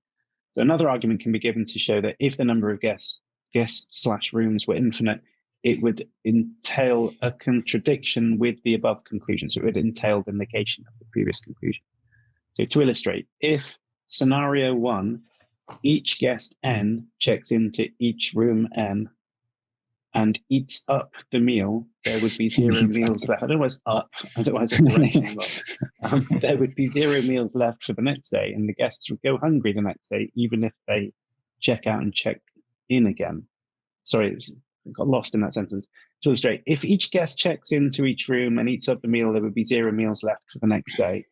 Right, okay, so if we just map them, guest 1 to room 1, guest 2 to room 2, that means each room and guest has a unique partner. So then that means there's no rooms left over, no guests left over, no meals left over. However, in scenario 2, if before checking in and eating the meal in the room, each guest n checks into room 2n, so the odd numbers are left, then there would be infinite meals left for the next day in the odd numbered rooms, and the guests would check in again, the odd numbered rooms, and have their stomachs filled the next day. In other words, there would be extra rooms and meals for the next day. So he wants to talk about extra rooms here, which is interesting, and caused by each guest checking into one room rather than another. So please, somebody put me out of my misery and explain what the argument is. Well, so, it's not too complicated. I think all that's happening in this part of the argument is that, okay, forget argument 1 for a second. If it were possible to have Hilbert's hotel like this, then the guests could arrange themselves in a way to produce extra meals and extra rooms. For example, the guests in room N could instead check into room 2N, and that would leave all the odd number rooms vacant for the next day. And so they could check back into those rooms and there'd be extra meals for them to eat and so on. So in other words, here's the inference to show that actually if a Hilbert hotel were possible, then, the group would be able to cause extra meals because they could do this arranging. Yeah. And the thought is that, look, okay, in the first place, we have a reason for thinking that in the Hilbert hotel scenario, they would not have that power. And here's a reason for thinking that they would have that power. That's a contradiction. And so the assumption that we dismiss is the possibility of Hilbert's total. Right. And that inference is made more explicit further down. Sorry. Well, scenario 1 is just a scenario where they check in and that doesn't display the causal power to generate extra meals. So it's sort of not that helpful in establishing the conclusion that's supposed to contradict the previous one.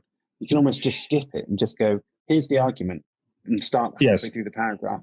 Scenario 2.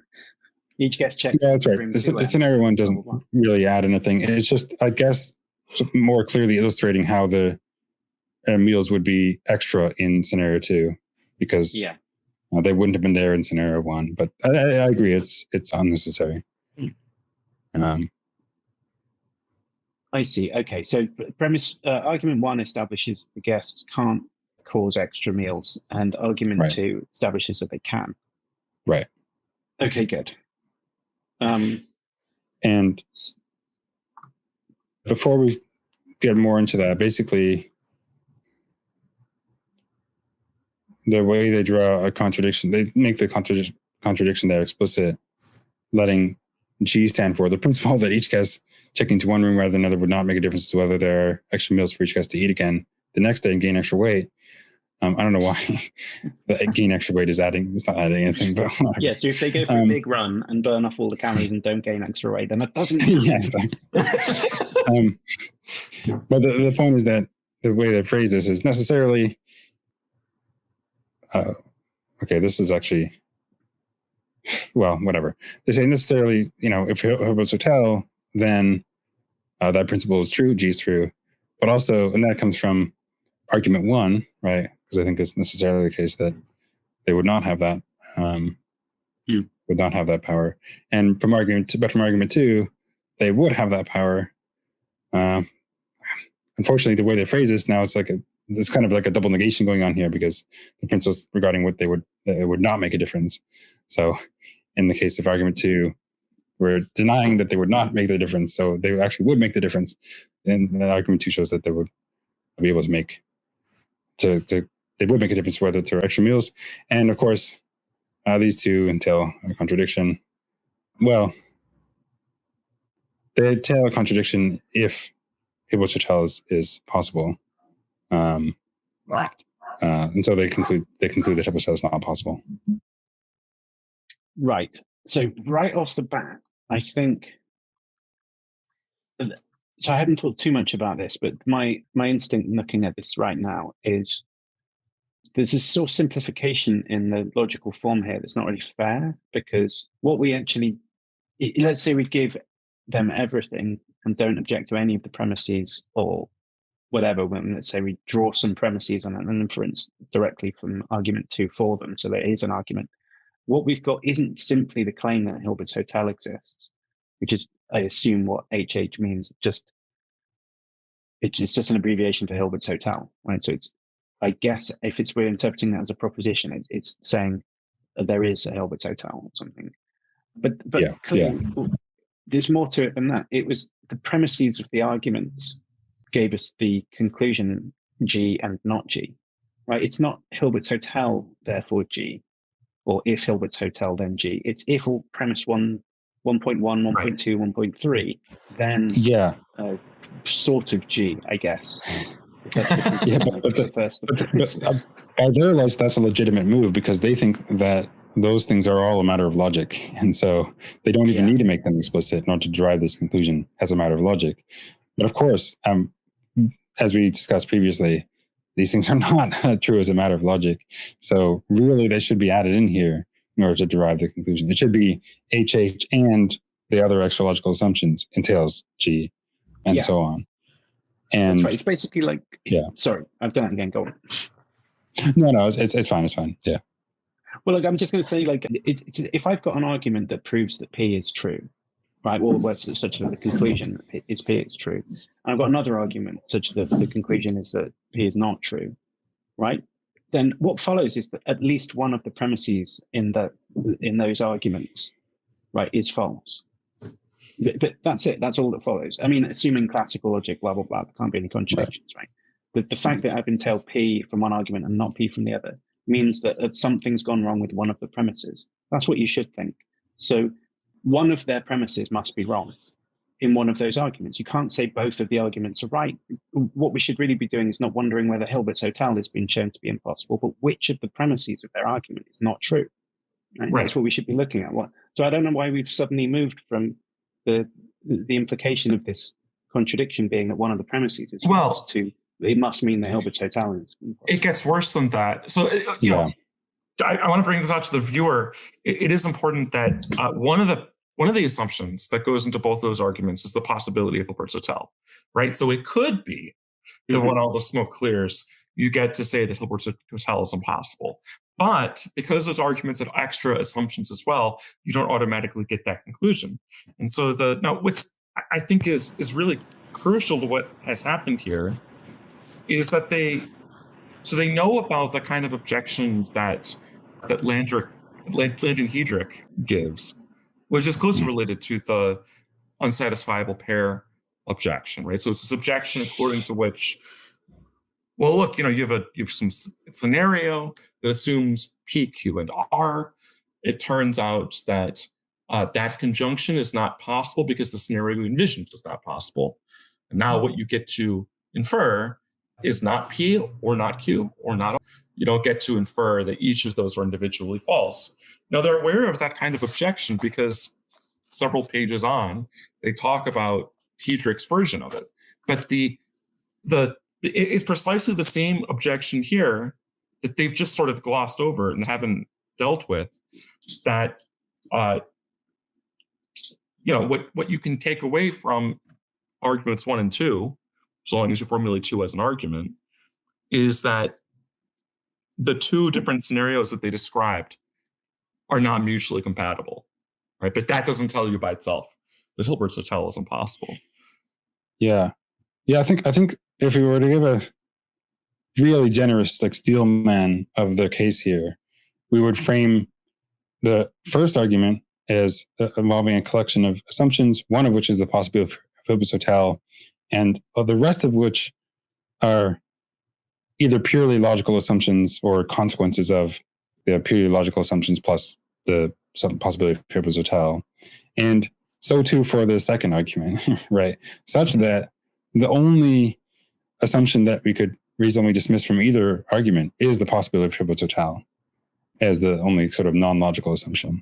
Right. And then that's how you derive the conclusion that Hilbert's hotel is not possible. Of course, they can't really do any of that because both of the arguments involve extra logical assumptions. And so really, instead of just HH entails G here, it should be HH and in conjunction with the other extra logical assumptions in each of the arguments. And then, assuming that they actually do entail what they say they entail, the contradiction could be avoided not by dismissing the possibility of Hilbert's hotel, but maybe it could, you could avoid it in some other way as well by dismissing one of the other or multiple of the other extra logical assumptions. Yeah. But that would require doing more work, and I don't think it would work. But anyway. I mean, I also think that actually now I'm looking, if you scroll back up to argument 1, I know we need to really go forwards, not backwards in this, but which premise entails that Hilbert's hotel is possible? I'm not actually sure it even is an assumption. Yeah. So you might think it's sort of built into 4, but like if we formalize 4, it might require that Hilbert's hotel is possible. But that depends on how to understand it exactly. Yeah, because I mentioned. Because you're saying of that infinite number of guests that they would not have that causal power. Yeah. So I don't know.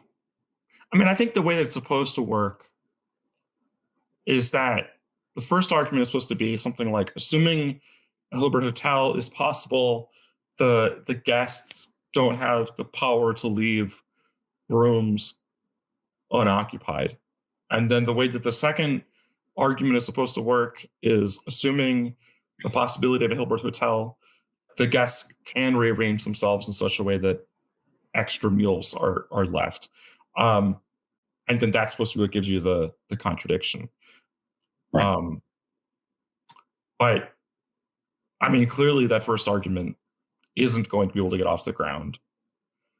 And then the second one, that the guests can be rearranged in such a way that meals are left over. Well, sure, I would grant that that's true about a Hilbert hotel. So I think then that really, I mean, looked at that way, it seems like the place where the problem happens, once you formalize argument 2 in some way, has got to be with one of the assumptions in argument 1. Yeah, I think that's right. And we've looked at reasons to deny premise 1, and possibly premise 2, depending on how you catch it out. I think that I want to say possibly because it's kind of quite vague. It's still not really clear what a causal power. We know what extra means, but we don't really know what a causal power is, or what it means to have like 1 unit of causal power or something. But for instance, you might think something like this, right? That what a cause is a necessary and sufficient condition or something, right? So that when the cause obtains, it's enough for the effect, and it's required for the effect. You can have the effect without it. So let's suppose then that the effect is a fire that burns my house down, and the necessary and sufficient condition is that I drop a match onto a dry pile of newspapers in a sufficiently oxygenated basement or something, right? Well, that's fine. So in a way, the cause is the dropping of the match on there, but it's also like causally relevant, let's say, that somebody negligently left a load of dry newspapers around a matchbox in a highly oxygenated environment or something, right? And that, like, you might also want to dish out a bit of blame to that person, because it's not just the very last thing that happens, which takes all causal responsibility, right? Setting up the necessary conditions is also contributing, you might think, depending how woolly we want to talk about this, it's causally relevant for the effect coming about.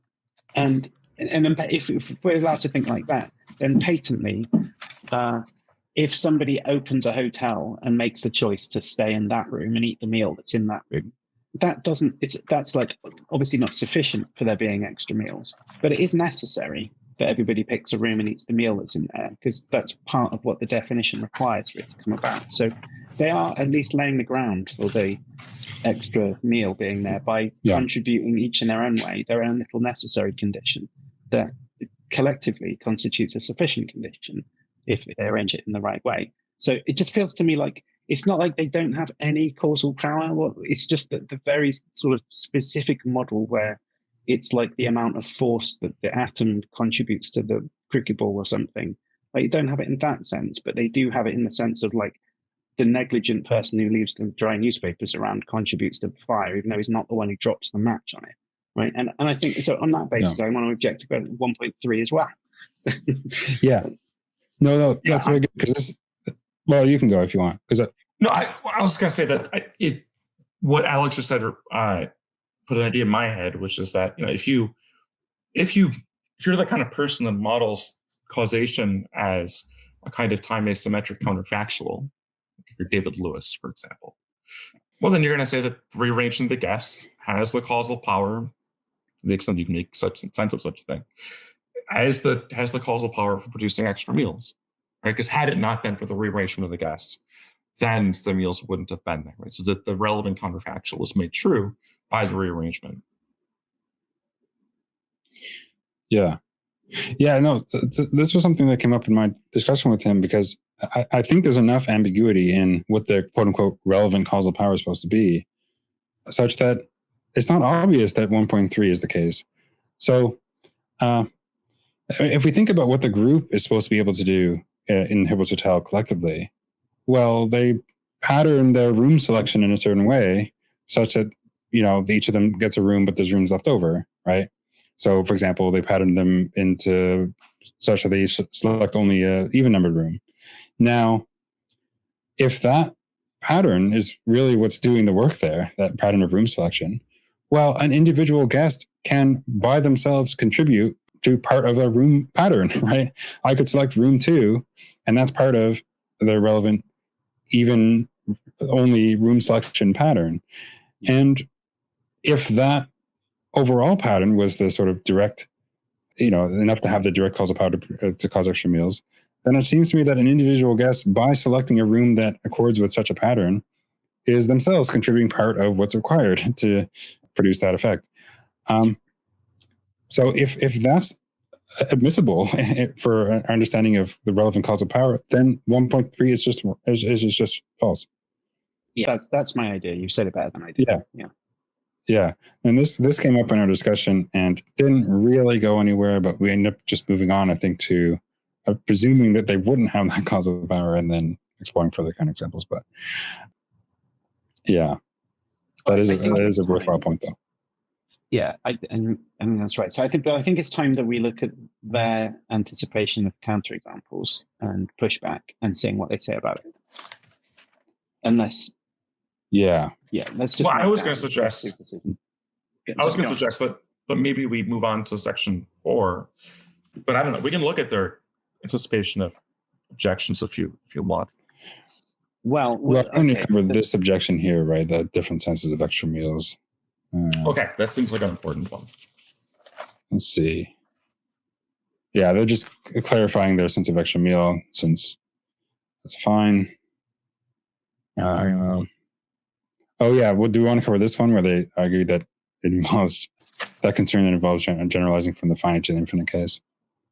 I mean, I think we've already discussed that it's clear to me that argument 1 does involve generalizing from a finite case to an infinite case. Yeah, they just end up repeating the infinity times 0 equals 0 thing. Yeah, right. Which is it's I mean, on the one hand, they modeled the finite case in a different without using Cartesian products, and then on the other hand, if you there's no argument given that that's the right formal model to use to describe powers. Yeah, and by the way, if this is not understood as in sets here, then this expression doesn't make sense, right? It's malformed. That's right. Yeah, right. Yeah, I mean, so infinity times 0 is just not a Cartesian product. What would be a Cartesian product is a set with infinitely many members times the empty set, right? But that's not what they wrote. That's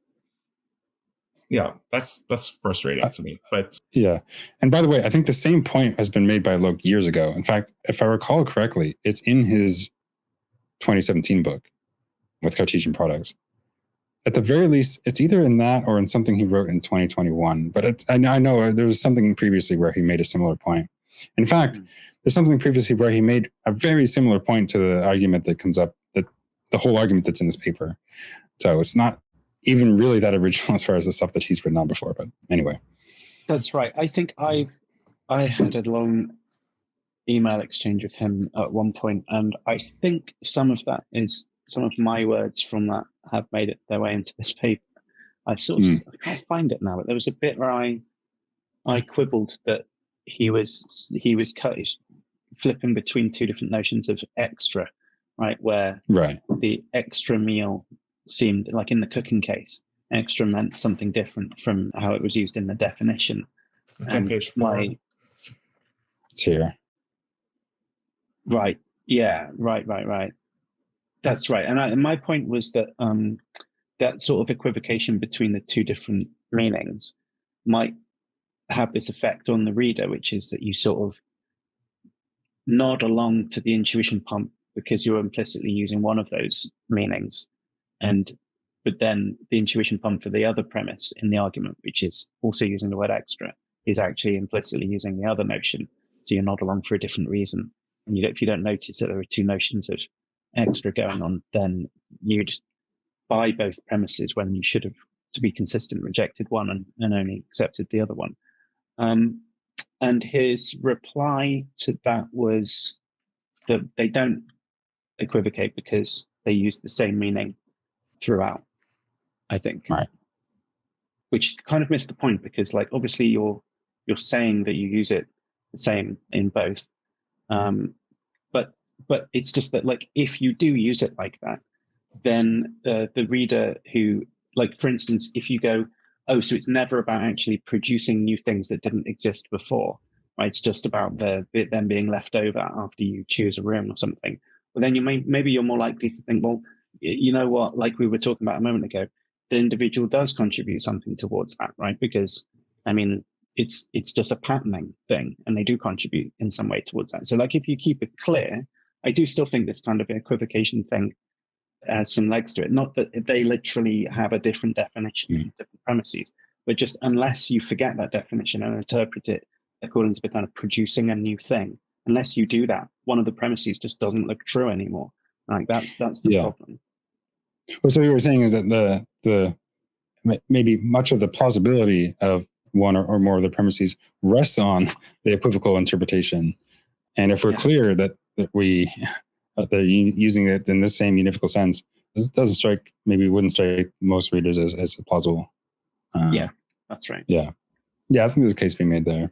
I think they would respond by saying, well, no, we think that the support for the premises on the univocal reading is quite strong, blah, blah, blah. But whatever. Yeah. Then we just get back fair to enough. Yeah. So I think maybe we don't need to look at these responses, because they just seem to be, it just seems to be like going into other ways you could be confused about stuff, right? It's a fallacy of composition. If I recall, they just point out that, well, it's not a fallacy of composition because they have independent support for this principle that generalizes from the few cases to the many or whatever. Yeah, but if that is if that's a generalization, then their response to an earlier objection doesn't work. Yeah. I mean, it's still a hasty generalization, I think, and one. Well, I don't know if it's not just that it's a hasty generalization; it's that it is a generalization in the first place. It's something that they deny. Yeah, it's a generalization, and not like deriving some like theorem of logic or something that it really should be if it's a matter of logical necessity. But because if it's logical necessity, why not just take its negation and derive a contradiction? You know what I mean? Like, why do you have to go through all this? Well, here in this case, they wouldn't have extra causal power. Like, that would just seem unnecessary if their claim were correct in the first place. Yeah. If only it were a logical impossibility, then it would be easy to figure it out. Right. All right, let's move on. Let's just do section 4 then, because, like, you know, the night is not young anymore. That's right. Yeah, I think section 4 is important. Was this a place where, sure, you said that what they do here is... Well, give another argument from the impossibility. So once we have the impossibility of Hilbert's Hotel, we get the impossibility of past eternal universe, or at least the falsehood of a past eternal universe. Actually, I think this is more strictly how they say it. Yeah. And that's in section 4 here. Yeah. So we start with that Hilbert's Hotel is impossible. And then we let PE stand for past eternalism. You know, there's a eternal past. C stand for creation ex nihilo obtains. K is hotel rooms and guests are created at regular time intervals. And P is that objects persist permanently. Now, setting it up this way, these formulas are malformed. Are they? The semantic interpretation doesn't really make sense because, well, I mean, imagine, given what they've said here in this first paragraph, how do you interpret C and K and P? Well, all that would say is creation ex nihilo obtains, and hotel rooms and guests are created at regular time intervals, and objects persist permanently.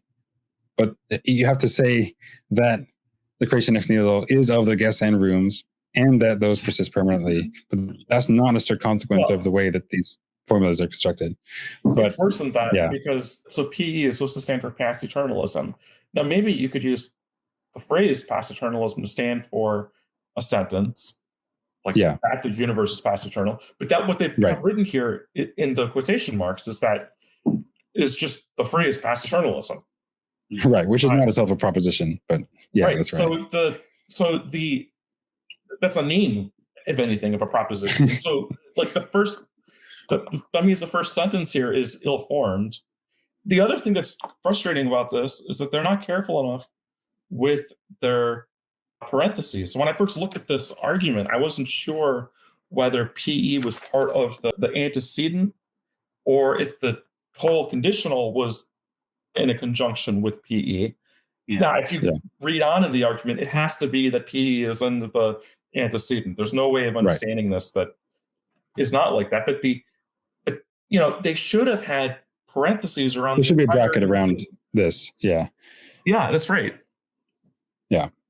The whole the main operator here is meant to be the conditional, and you're right. They're not clear because you might think that it's PE and possibly C and K and P until possibly HH. But yeah. Yeah.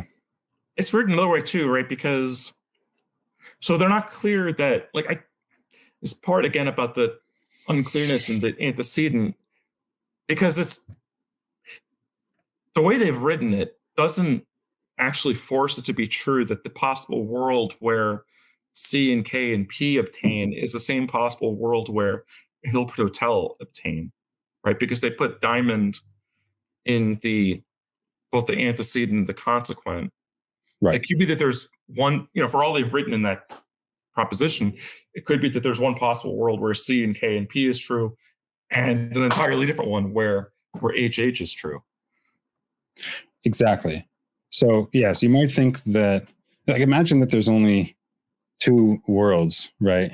Let's say the actual world one is, the actual world, and past eternalism is true at the actual world, at world one, and at world two, which is accessible to world one, C and K and P is true, but the past eternalism is not true.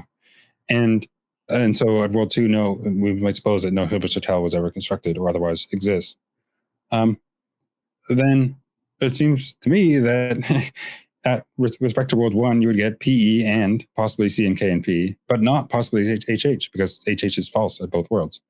And so 5 is not true as a matter of strict logical consequence, right? Because you could have the antecedent satisfied where the consequent is not. And it's supposed to be, at least he was clear to me anyway, that this is supposed to be a matter of strict logical consequence, not just a material conditional thinks is true for some reason. It's meant to be that the antecedent really does strictly entail the consequent.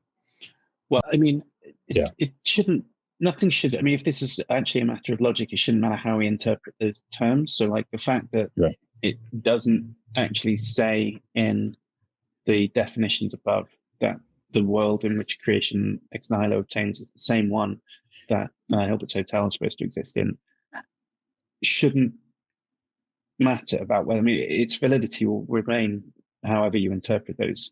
So is what's different is the brackets really do need to be in the right place, because that might make a difference. But all they're trying to say is this is Loke's hotel room builder example. Imagine the past is infinite, and every day God makes a new hotel room that exists forever and adds it to a hotel, right? Implicit in that is that this all happens in the same world. And I think I'm inclined to say, sure, if God was making a hotel room, like if he did the same thing every day, and there were infinitely many days in the past, and there'd be infinitely many of those, the outputs of those things like hotel rooms or something.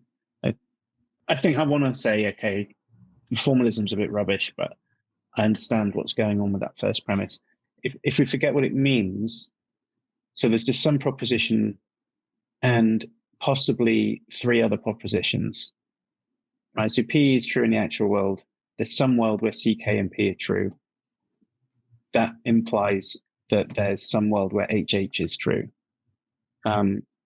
Okay. And then what follows from that is supposed to be, it's not, okay, from 4 is the conclusion of... 4 is that HH is impossible. Yeah.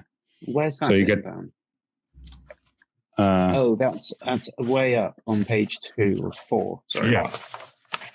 Not HH. Right. Yeah. So we're saying, I see, because we've got the negation of the consequent in premise 5. Then you get the negation of the antecedent. Yeah. Right. So Yeah, that's a modus tollens, basically. That's right. Yeah.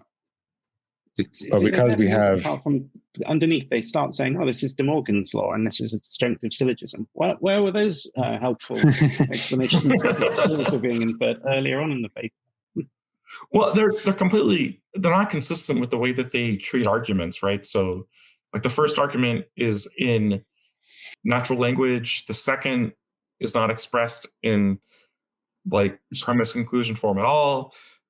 The argument that's on page 4 is formalized in modal logic. And now on page 6, we have another argument formalized in terms of formal logic. I wonder, so one thing that I've wondered when I saw that kind of inconsistency was whether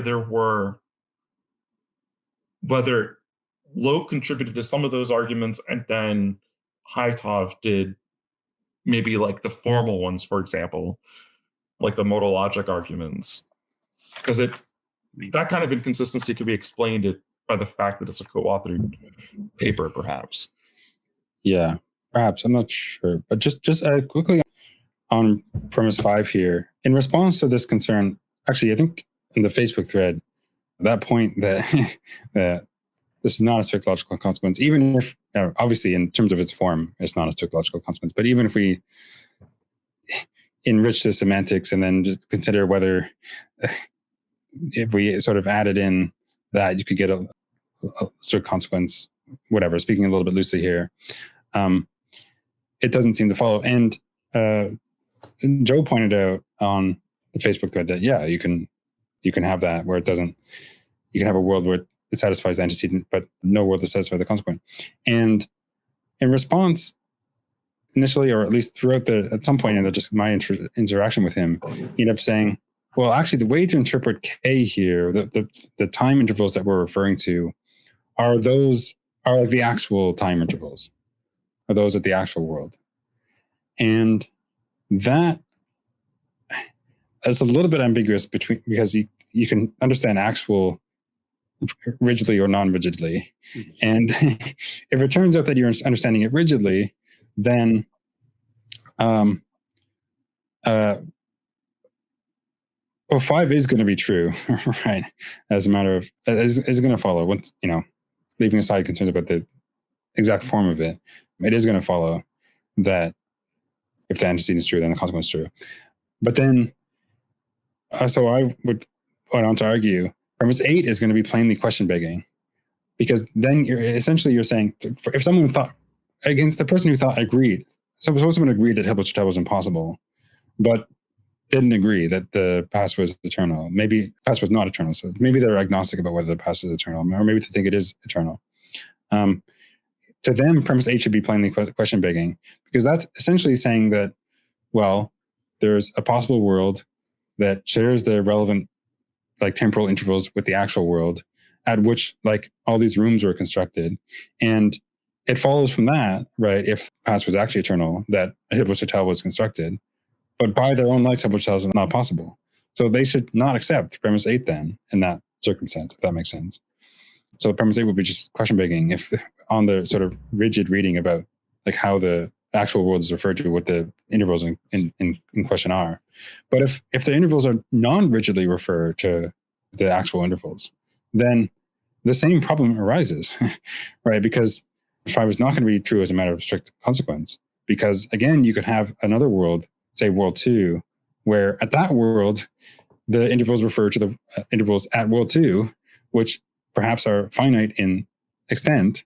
And so it's not going to entail that there's going to be a Hilbert's hotel constructed there or at any world. And so the same problem reemerges.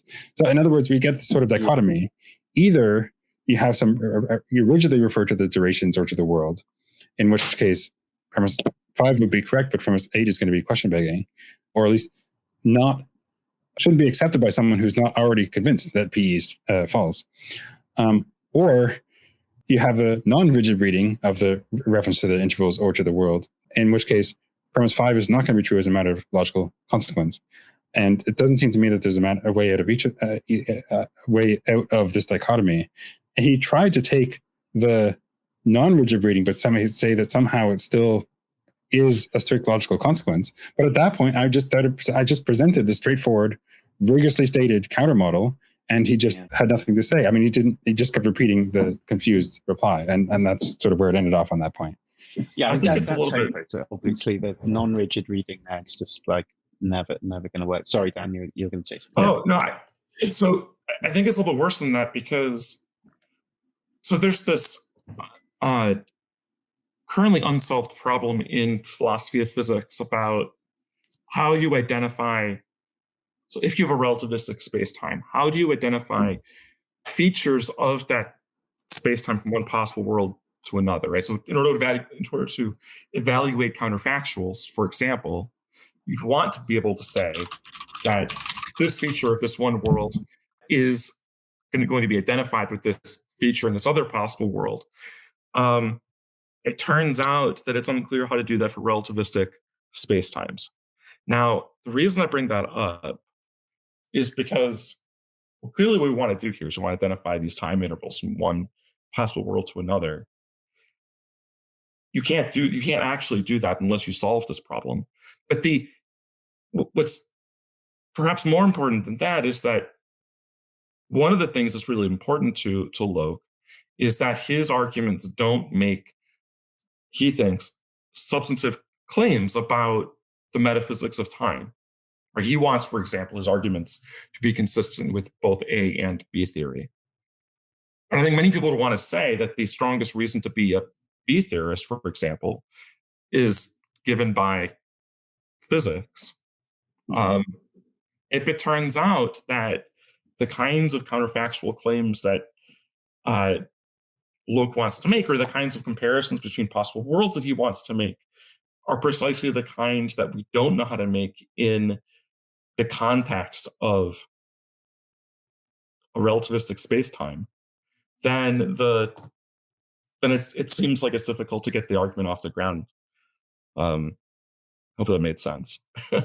Yeah, I think so. And I was trying to figure out in my head, let's talk this out quickly. It was premise 5, right? Problem is that you've got the past eternalism proposition is not modal.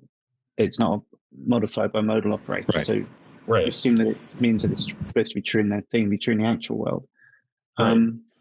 And then you've got a possibility operator, which says there's some world where C, K, and P are true. Therefore, if that stuff, then there's some possible world where Hilbert's Hotel is true. And the point is that a point is that those two possibility operators could be looking at different worlds for all that premise says. So is the right thing to do to simply wrap the whole premise with a single possibility operator instead of having two distributed ones, right? Well, what if it was diamond open brackets PE and C and K and P, then HH close brackets? Yeah, but that would entail possibility change, plausibly, right? But the problem is that it's less clear why someone would accept that whole conjunction as possible. I mean, like if someone thought that Hilbert's Hotel was not possible, then maybe they would think that, that sort of activity could not be carried out in that way in any world with an eternal past. Yeah, that's right. And like maybe there's a case to be made that, that, and I was going to talk about this as well. The example where God creates a room at a regular interval. Well, presumably you should think that's possible even at a world with an infinite past. But that would entail that Hilbert's Hotel is possible because, he would already have created really many rooms. Right. Although there's a potential worry there that sort of reasoning might commit you to certain future-oriented ones, although we'll come to that, I guess, when you might generalize that to maybe he could, what if he was removing rooms one at a time? Maybe that would entail that there's one now. Anyway, what was I saying? I just wanted to add something, which this thought about premise 5 here, the reference to the actual world, the world or the intervals being rigid versus non-rigid. I don't know if either of you are familiar with this paper by Ben Waters from 2013. It's called Methuselah's Diary and the Finitude of the Past. Oh, yeah. yeah, if you recall the sort of reasoning there, he essentially makes a very explicit, like that he's making this sort of argument, but where the reading is rigid. Where he says something to the effect of, well, okay, so just a brief overview. He gives this sort of function, a mapping between days and days written about, where there can only be something which satisfies that function if the past is finite, right? And he makes clear the assumption which says that, well, that function is possibly realized at a world which shares the relevant temporal features with the actual world. In other words, you have a function which is only satisfied at a world with a finite history, and then you say that could be satisfied by some world that shares the relevant temporal facts with the actual world. Well, straightforwardly, that's going to entail that the actual world has a finite history, right? Because if there's a world that shares the relevant temporal facts that satisfies it, it must be that the relevant temporal facts are finite at both that world and the actual world. And so if you tie the world at which that's supposed to be possibly realized, if you tie the relevant temporal features to the temporal features of the actual world, then yeah, you can get that conclusion. But then saying that there's a possible world that shares that at which that's realized is like plainly question begging, or just assumes that the temporal facts of the actual world are as described. And that you would get the same thing if you took the rigid reading or the reference to the relevant temporal facts in premise 5 here, which would be, well, essentially you're giving something, presuming that the Hilbert is actually impossible, then this possibility here, C and K, alleged possibility here, C and K and P, is only possible if it obtains at a world with a finite history. And that would require that the actual world also has a finite history, because we're assuming that they share the relevant temporal features. And so in the same way, on the rigid reading, you would get the possibility premise being question begging. I don't know if that added some clarity, but I found the sort of comparison between this argument and that one to be rather striking. Now, of course, and as he would go on to, I think, endorse in my discussion with him, he does not take the rigid reading, but takes the non-rigid one, but then the invalidity charge reemerges. But that's what I want to say about that. Okay, good. Dan, do you have anything else you wanted to say about this? No, I think that's it. What do we want to move on to next? I think I want to move on to my bed next. Yeah, I mean we've talked about a lot here. Would you want to discuss briefly the symmetry breaker between past eternalism and this future? I suppose we should do that. Yeah. Well, the problem with the response it starts off with is that we've confounded one with two, and missed the point of the modus tollens, in capital letters, modus tollens argument. You're not familiar with his modus tollens argument. Well, this is a different modus tollens argument than the one he usually offers. So right. Yeah, so the modus tollens is given just the page here. Yeah, you're just starting to see it now. Premise 1 at the bottom. Right. So if past eternalism are true, a hotel room builder who's been building persistent aging rooms at regular times would have built Hilbert's hotel. It's very similar to that first premise we were looking at a minute ago. Premise 2, it's not possible to build a Hilbert's hotel. Therefore, the antecedent is false. So here's how I understood what me and Wes wrote about in our paper, which was that, like, what you could say is that you could do a Moorian shift and say something like,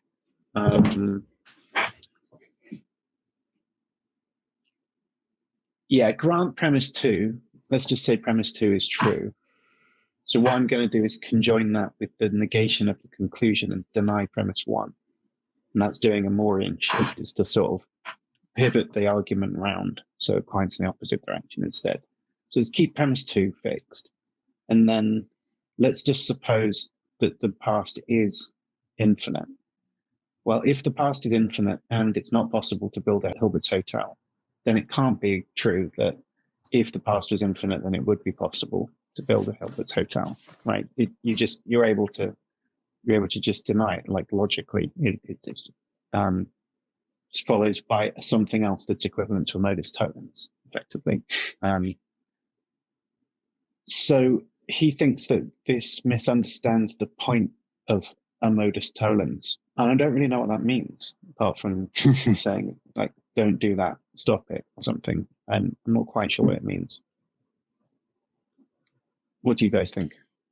Well, I think so. I have maybe an independent gripe with premise one in this modus tollens argument, because I reject premise one.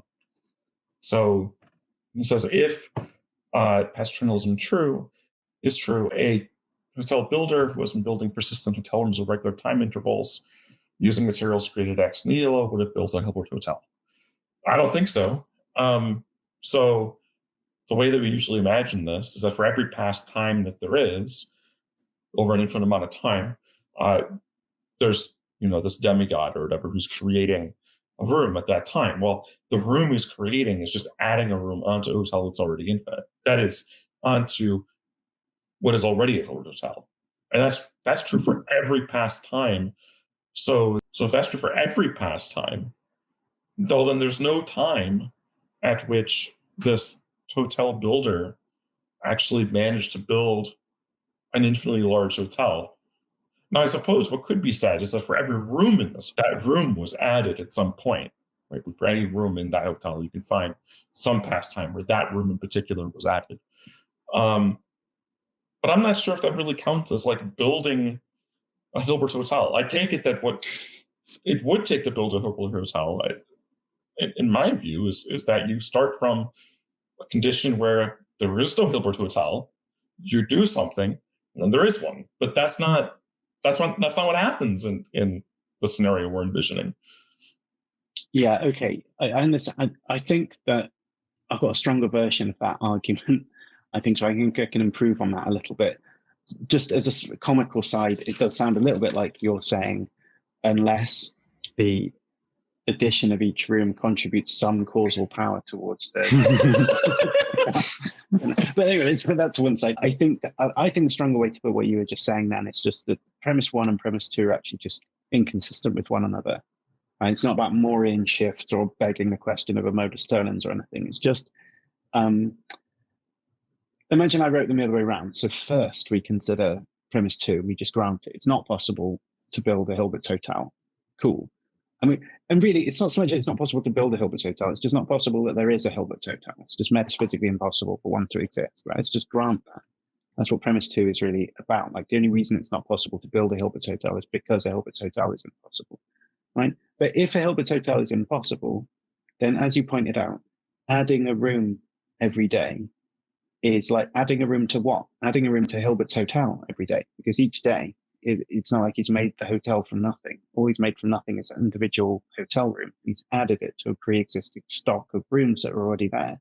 But that stock of rooms must be necessary. It must be infinite already, because it's been infinitely many times prior to any of those events of creation ex nihilo. So the problem is just that premise one is asking you to imagine God adding a hotel room to Hilbert's hotel. But premise two tells you that Hilbert's hotel is impossible. So those two, like premise one assumes Hilbert's hotel is possible, because it can't be that Hilbert's hotel is impossible, but it is possible to add a hotel room to Hilbert's hotel. Right? If Hilbert's hotel is impossible, then so is doing anything to Hilbert's hotel. If Hilbert's hotel is impossible, then so is ordering room service in Hilbert's hotel. Right? It's just the possibility of Hilbert's hotel prevents any. If P is impossible, then P and Q is impossible, just because P is impossible. Right? It's like basically a piece of modal logic. I think there's something that's really important that she pointed out about why what you just said doesn't run into the fallacy that they accuse you of. So the fallacy they accuse you of, they use this proof by contradiction, the proof that square root of 2 is irrational, in order to construct some kind of argument that you're making a fallacy. That the fallacy is supposed to be something like this, I think. When you do a proof by contradiction, you begin by assuming that, in this case, the square root of 2 is rational. And then you show that that results in a contradiction, so you can infer that the square root of 2 is not rational. Now, if their argument had been, oh, well, suppose that the past is infinitely long. In that case, we run into a contradiction, but contradiction is not possible. Therefore, an infinite past is not possible. That would have that kind of argument have the same structure as the proof that the square root of 2 is irrational. But that's not, in fact, the argument that they wrote. Right? I mean, they didn't do a proof by contradiction. They wrote, as they tell us, a modus tollens argument. And a modus tollens argument, the first premise of a modus tollens argument is a conditional. A conditional is false just in case the antecedent is true and the consequent is false. Now, what you're pointing out is that suppose the second premise were true, that it's not possible to build a Hilbert hotel. Well, in that case, even if the antecedent were true, the consequent wouldn't be. And so the first premise would just be false. Right? And that's, So the problem here is not that you've misunderstood how modus tollens arguments work. The problem is that they've misunderstood how modus tollens arguments work. And for some reason, they think that they're proof by contradictions when they're just clearly not. Yeah, right.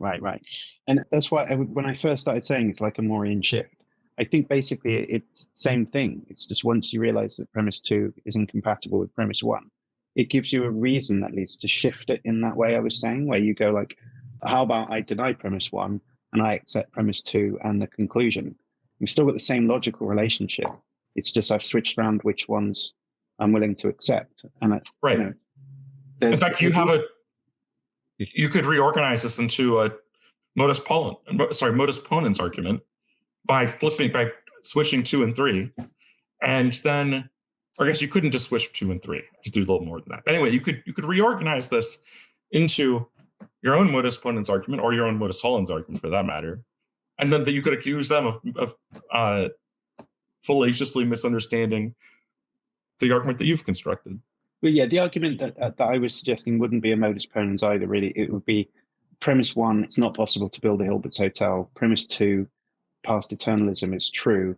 Therefore, conclusion, if past eternalism were true, well, it's not the case that if past eternalism were true, then a hotel room builder, blah, blah, blah. Right? It's like you're taking the middle premise of a modus ponens and the conclusion and denying the conditional premise. So I don't know that that's got a name in logic as such, but it's logically equivalent anyway. So a Moorian shift is where you take 2 and 3, negate both of them, and then switch them. All right, so maybe it's not actually even technically a Moorian shift, but it's the same idea. That's the idea. And I think it makes sense. I mean, all you have to do is once it becomes apparent that premise 1 is asking you to imagine a situation where there's a Hilbert hotel, and premise 2 tells you that there can't be any such Hilbert hotel, then it's obvious that then they're never going to be true together. So the best you can do is to deny premise 1. Well, I was thinking that maybe there's they could rephrase or restate 1 a little bit differently, where it said something like, well, if P were true, then it's possible that all these things obtain, but the possibility of all those obtaining would entail that it's possible that a Hilbert hotel obtains, and so it's not possible that a Hilbert hotel obtains, and so they conclude that P is false. I think that's better. I think and the words about building a Hilbert hotel, does having built it require this sort of transition from not having built it to having built it, when that's not true in the described scenario where there's at every point there's already a Hilbert hotel. I think you can avoid worries about what building entails by replacing this with just, well, then a Hilbert hotel would exist, right, or something like that, without saying something stronger about how the builder built it or whatever. But I mean, I don't know. I'm inclined to say that someone could still have the view that past eternalism is true at some worlds, and it's true at the actual world, and maybe at other worlds, or for all they know, it might be true at the actual world. But this sort of building procedure or production of rooms, whatever, is only carried out at some of the worlds at which past eternalism is false, and at none of the worlds at which past eternalism is true, and that Hilbert does not obtain at any world. Now, you might think that there's some other reason for thinking that Hilbert obtains at some worlds, if passage is true or possibly true. But it doesn't seem to me that they've given a good argument here for thinking so. So that's my concern there. Yeah, I think that's right. So it almost turns into a sort of unsatisfiable pair thing, because it's like you could sort of say something like, sure, I mean, in all those worlds which are finite in the past, yeah, God could have been doing nothing but making hotel rooms the whole time, because that would only result in something possible anyway. So no problem. But then you want to say this thing that seems objectionable, which is it's only in those universes which are past eternal that God couldn't have been filling it with hotel rooms, right? And it's a bit like I was making that joke about the Biden economy. It's like whenever Trump finds something he doesn't like about the economy, that's the Biden economy. And anything that's good, it's his economy. And you might think, well, that's objectionable in the same way, right? How come God never spends his whole time making hotel rooms in a world that's past eternal? Right? Isn't that just kind of convenient for me if modal space looked like that? But why actually think that it does look like that? And I think the answer is just that, again, comes back to premise 2. I mean, at the end of the day, if Hilbert's hotel is impossible, right? If that's part of the assumptions that we're using here, if we're trying to think of what follows if all of the premises are true, which is the whole point of it seems to me that's the point of any argument, not just a modus tollens, but like point of an argument is what follows from the premises, right? And what follows from the conjunction of both of those two premises seems to be exactly that, right? If Hilbert's hotel is impossible, then God could have spent quite a lot of the time in the infinite past. At any finite number of days, he could have spent making hotel rooms, but he couldn't have spent all of them. And like, if you think that's weird, it's like, do you think God could just make a hotel room all in one go? Right? Just snap his fingers and say, let there be an infinite hotel all in one go, right? Because if God could make an infinite hotel all in one go, then and Hilbert's hotel was impossible, then it would imply that God was impossible. So you can't have that. So what do? You have to say something like God can make a hotel that's as big as you like, but not infinitely big. Right? For any natural number n, it could have n many rooms in it, but it can't have so many rooms that each natural number has a room, right? But that's just to impose this restriction. And keep going, follow that through, and just say the same thing that we just said there about how many rooms he could make in a given day, and apply that to how many he could make over a given stretch of days. It just seems to be exactly the same condition. So it's not even like, I think once you start, like when you immediately say, maybe he just couldn't spend all the time in the past making hotel rooms, it sounds like it's going to be ad hoc. But then when you start thinking it through and add in premise 2, which I'm supposed to be considering at the same time, because like I said, that's the point of an argument, then it's like you can really easily construct a coherent story, which means that God couldn't have done what premise 1 says that he could have done. So to me, it's just a sort of zeitgeist thing. You can just sort of like take the glasses off and put the other ones on, and you see the world a slightly different way, and then it's fine, and this whole worry just sort of goes away. Anyway, that's probably enough on that. Yeah. Just a quick addition on the sort of unsatisfiable pair type response. Like, I mean, look, suppose we agree, although I don't think any of us agree that Hilbert's hotel is logically impossible, but suppose we thought that it was logically impossible. And we agreed that PE and C and K and P entails that Hilbert's hotel is possible, or at least the possibility of PE and C and K and P entails that Hilbert's hotel is possible. Well, you just have a large conjunction there that is impossible on our view, right? Because it would entail something impossible. That doesn't tell us which part of that is not true, or whether any part of that is actually impossible, right? In the same way, we might think that PE is possible. We might think that C and K and P is possible, but that there's no possible world at which they both obtain. And so any world at which God is creating rooms is one at which he either is only, created finitely many rooms, or there's only finite history or whatever. And so no Hilbert's hotel obtains. Or, otherwise there's no Hilbert's hotel. I mean, we don't have to suppose that at least one world is a Hilbert's hotel, even if pastoralism is possible. And that's a consistent view. I mean, you might think that there's some principle of modal inference or whatever by which we can infer that if P is possible and C and K and P is possible, that the whole conjunction is possible. But I don't think they've offered that, or at least something compelling to that end. So that's kind of my ultimate worry there. But of course, I think the argument goes wrong in many ways before we even get to this point. But yeah. Okay, right. I think we do final thoughts. So Dan, what were your closing? Because I literally I just need to go to sleep in about 2 minutes. So no more. Yeah, right. So I mean, I think that I'm not convinced by the argument that they've put forward, and I think that in each part of this argument, I don't really see anything that's novel about the paper they've written. That was my initial reaction when I first read this article, that it seems to be a rehashing of the same argument we've seen before. I think I'm still convinced that that's so, that this article doesn't substantially advance the dialectic beyond where we've already gotten to. Good. And Troy. Yeah.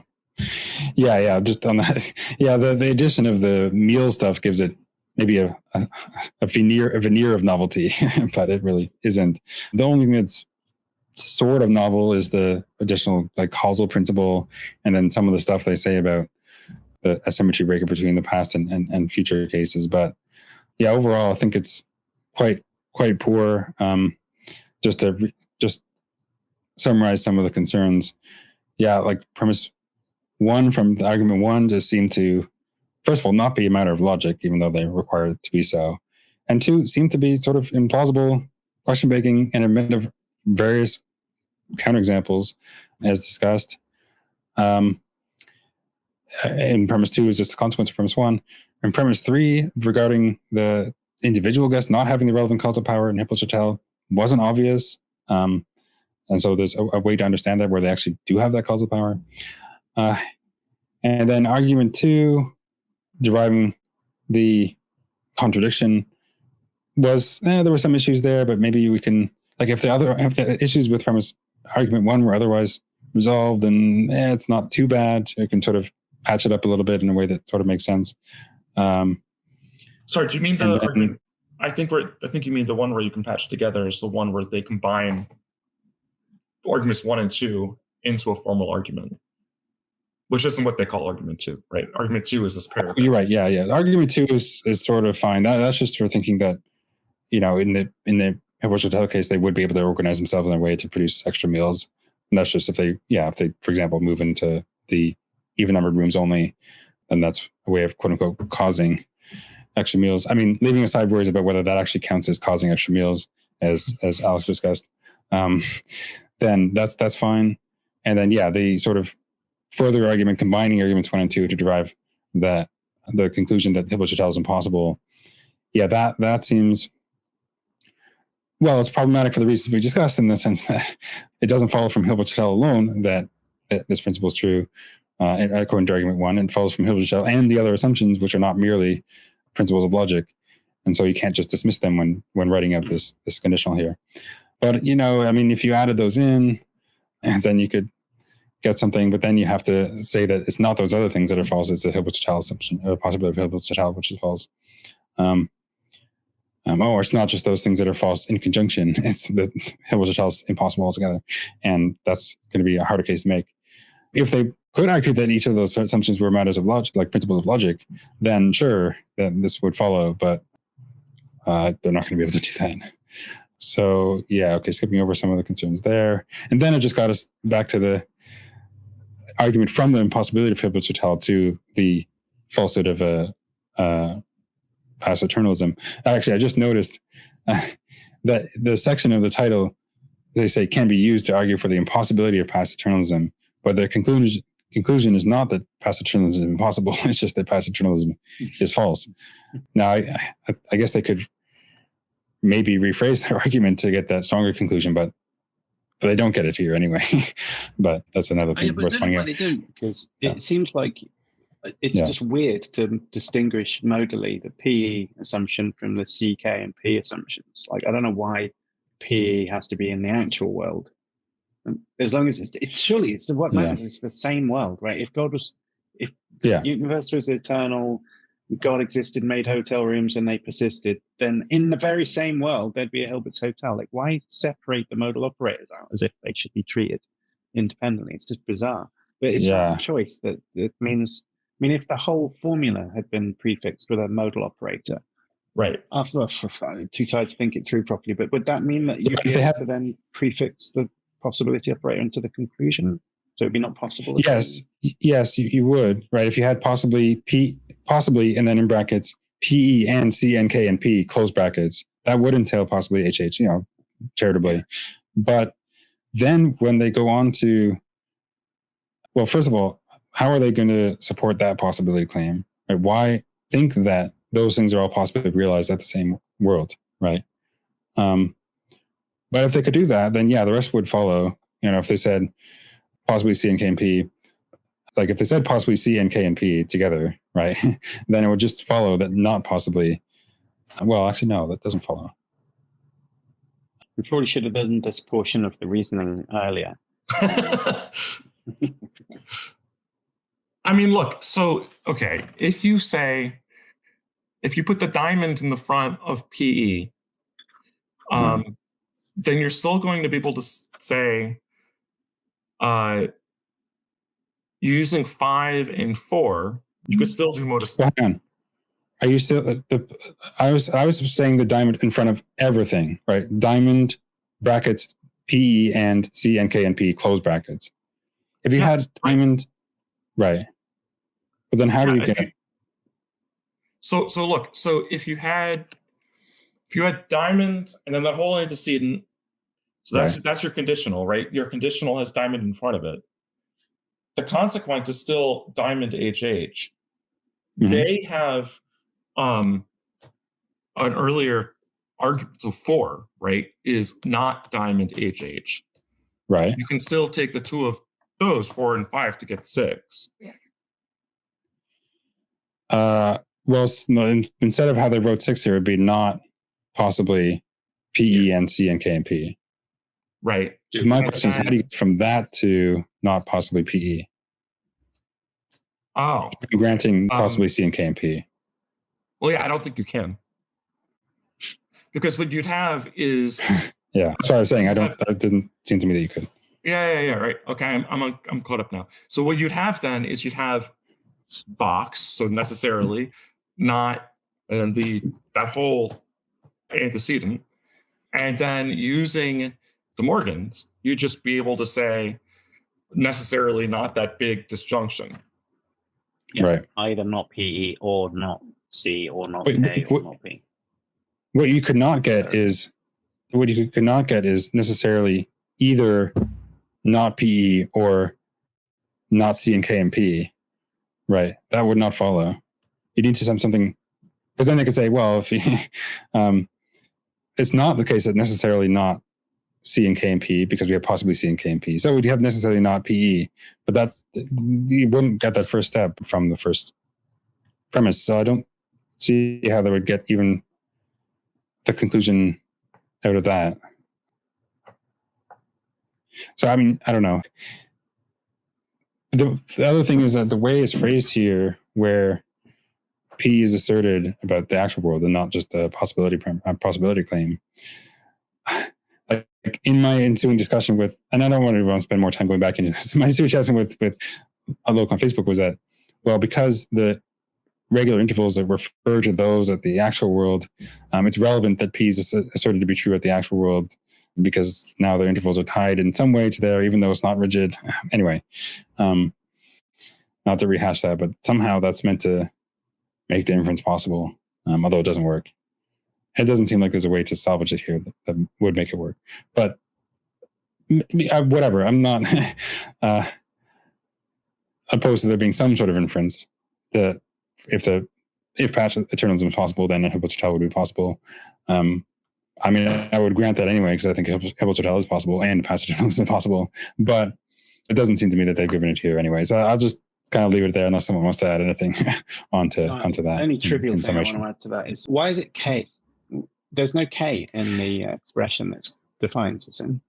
Hotel Yeah. created a regular time. Why is it K? I don't know. It's like he chose a letter at random, I guess. Yeah, and why is PE 2 letters, whereas the others are only 1? I mean, just call one, just put it P, past tonalism is P, or make it a proposition, but at least just call it P, call the next one he already P, has a P, call the next object one persist.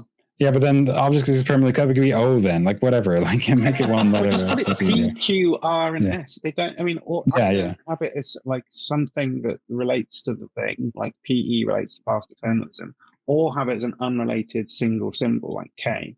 But don't do both of them. Like, Yeah. just pick one of them. Like, this sort of thing's like it's not really a mistake. Yeah, this is generally bad like, practice. Yeah.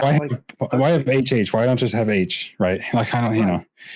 Yeah. Exactly. So there's things like that that just they're unnecessary. They don't. It's hard to say that you should reject a paper for doing that type of thing, but I kind of feel like reviewers should insist. You know, why are you doing it in a weird ad hoc way where there's loads of sort of asymmetries that don't mean anything and stuff? Like, just simplify it, clear out anything that might confuse the reader, and make it clear and simple. I mean, that should be the overriding virtue that you're going for. And I just don't know why some of the arguments have premises, some of them's just a paragraph. Like, why do that? Just think, like, what doesn't help your audience if you do it like that. I don't know. Anyway, I think we should wrap this up. It does make it feel kind of amateurish, in my opinion. But anyway, we should wrap this up so that Alex can go to bed. You're right. I'm getting cranky. I need to get.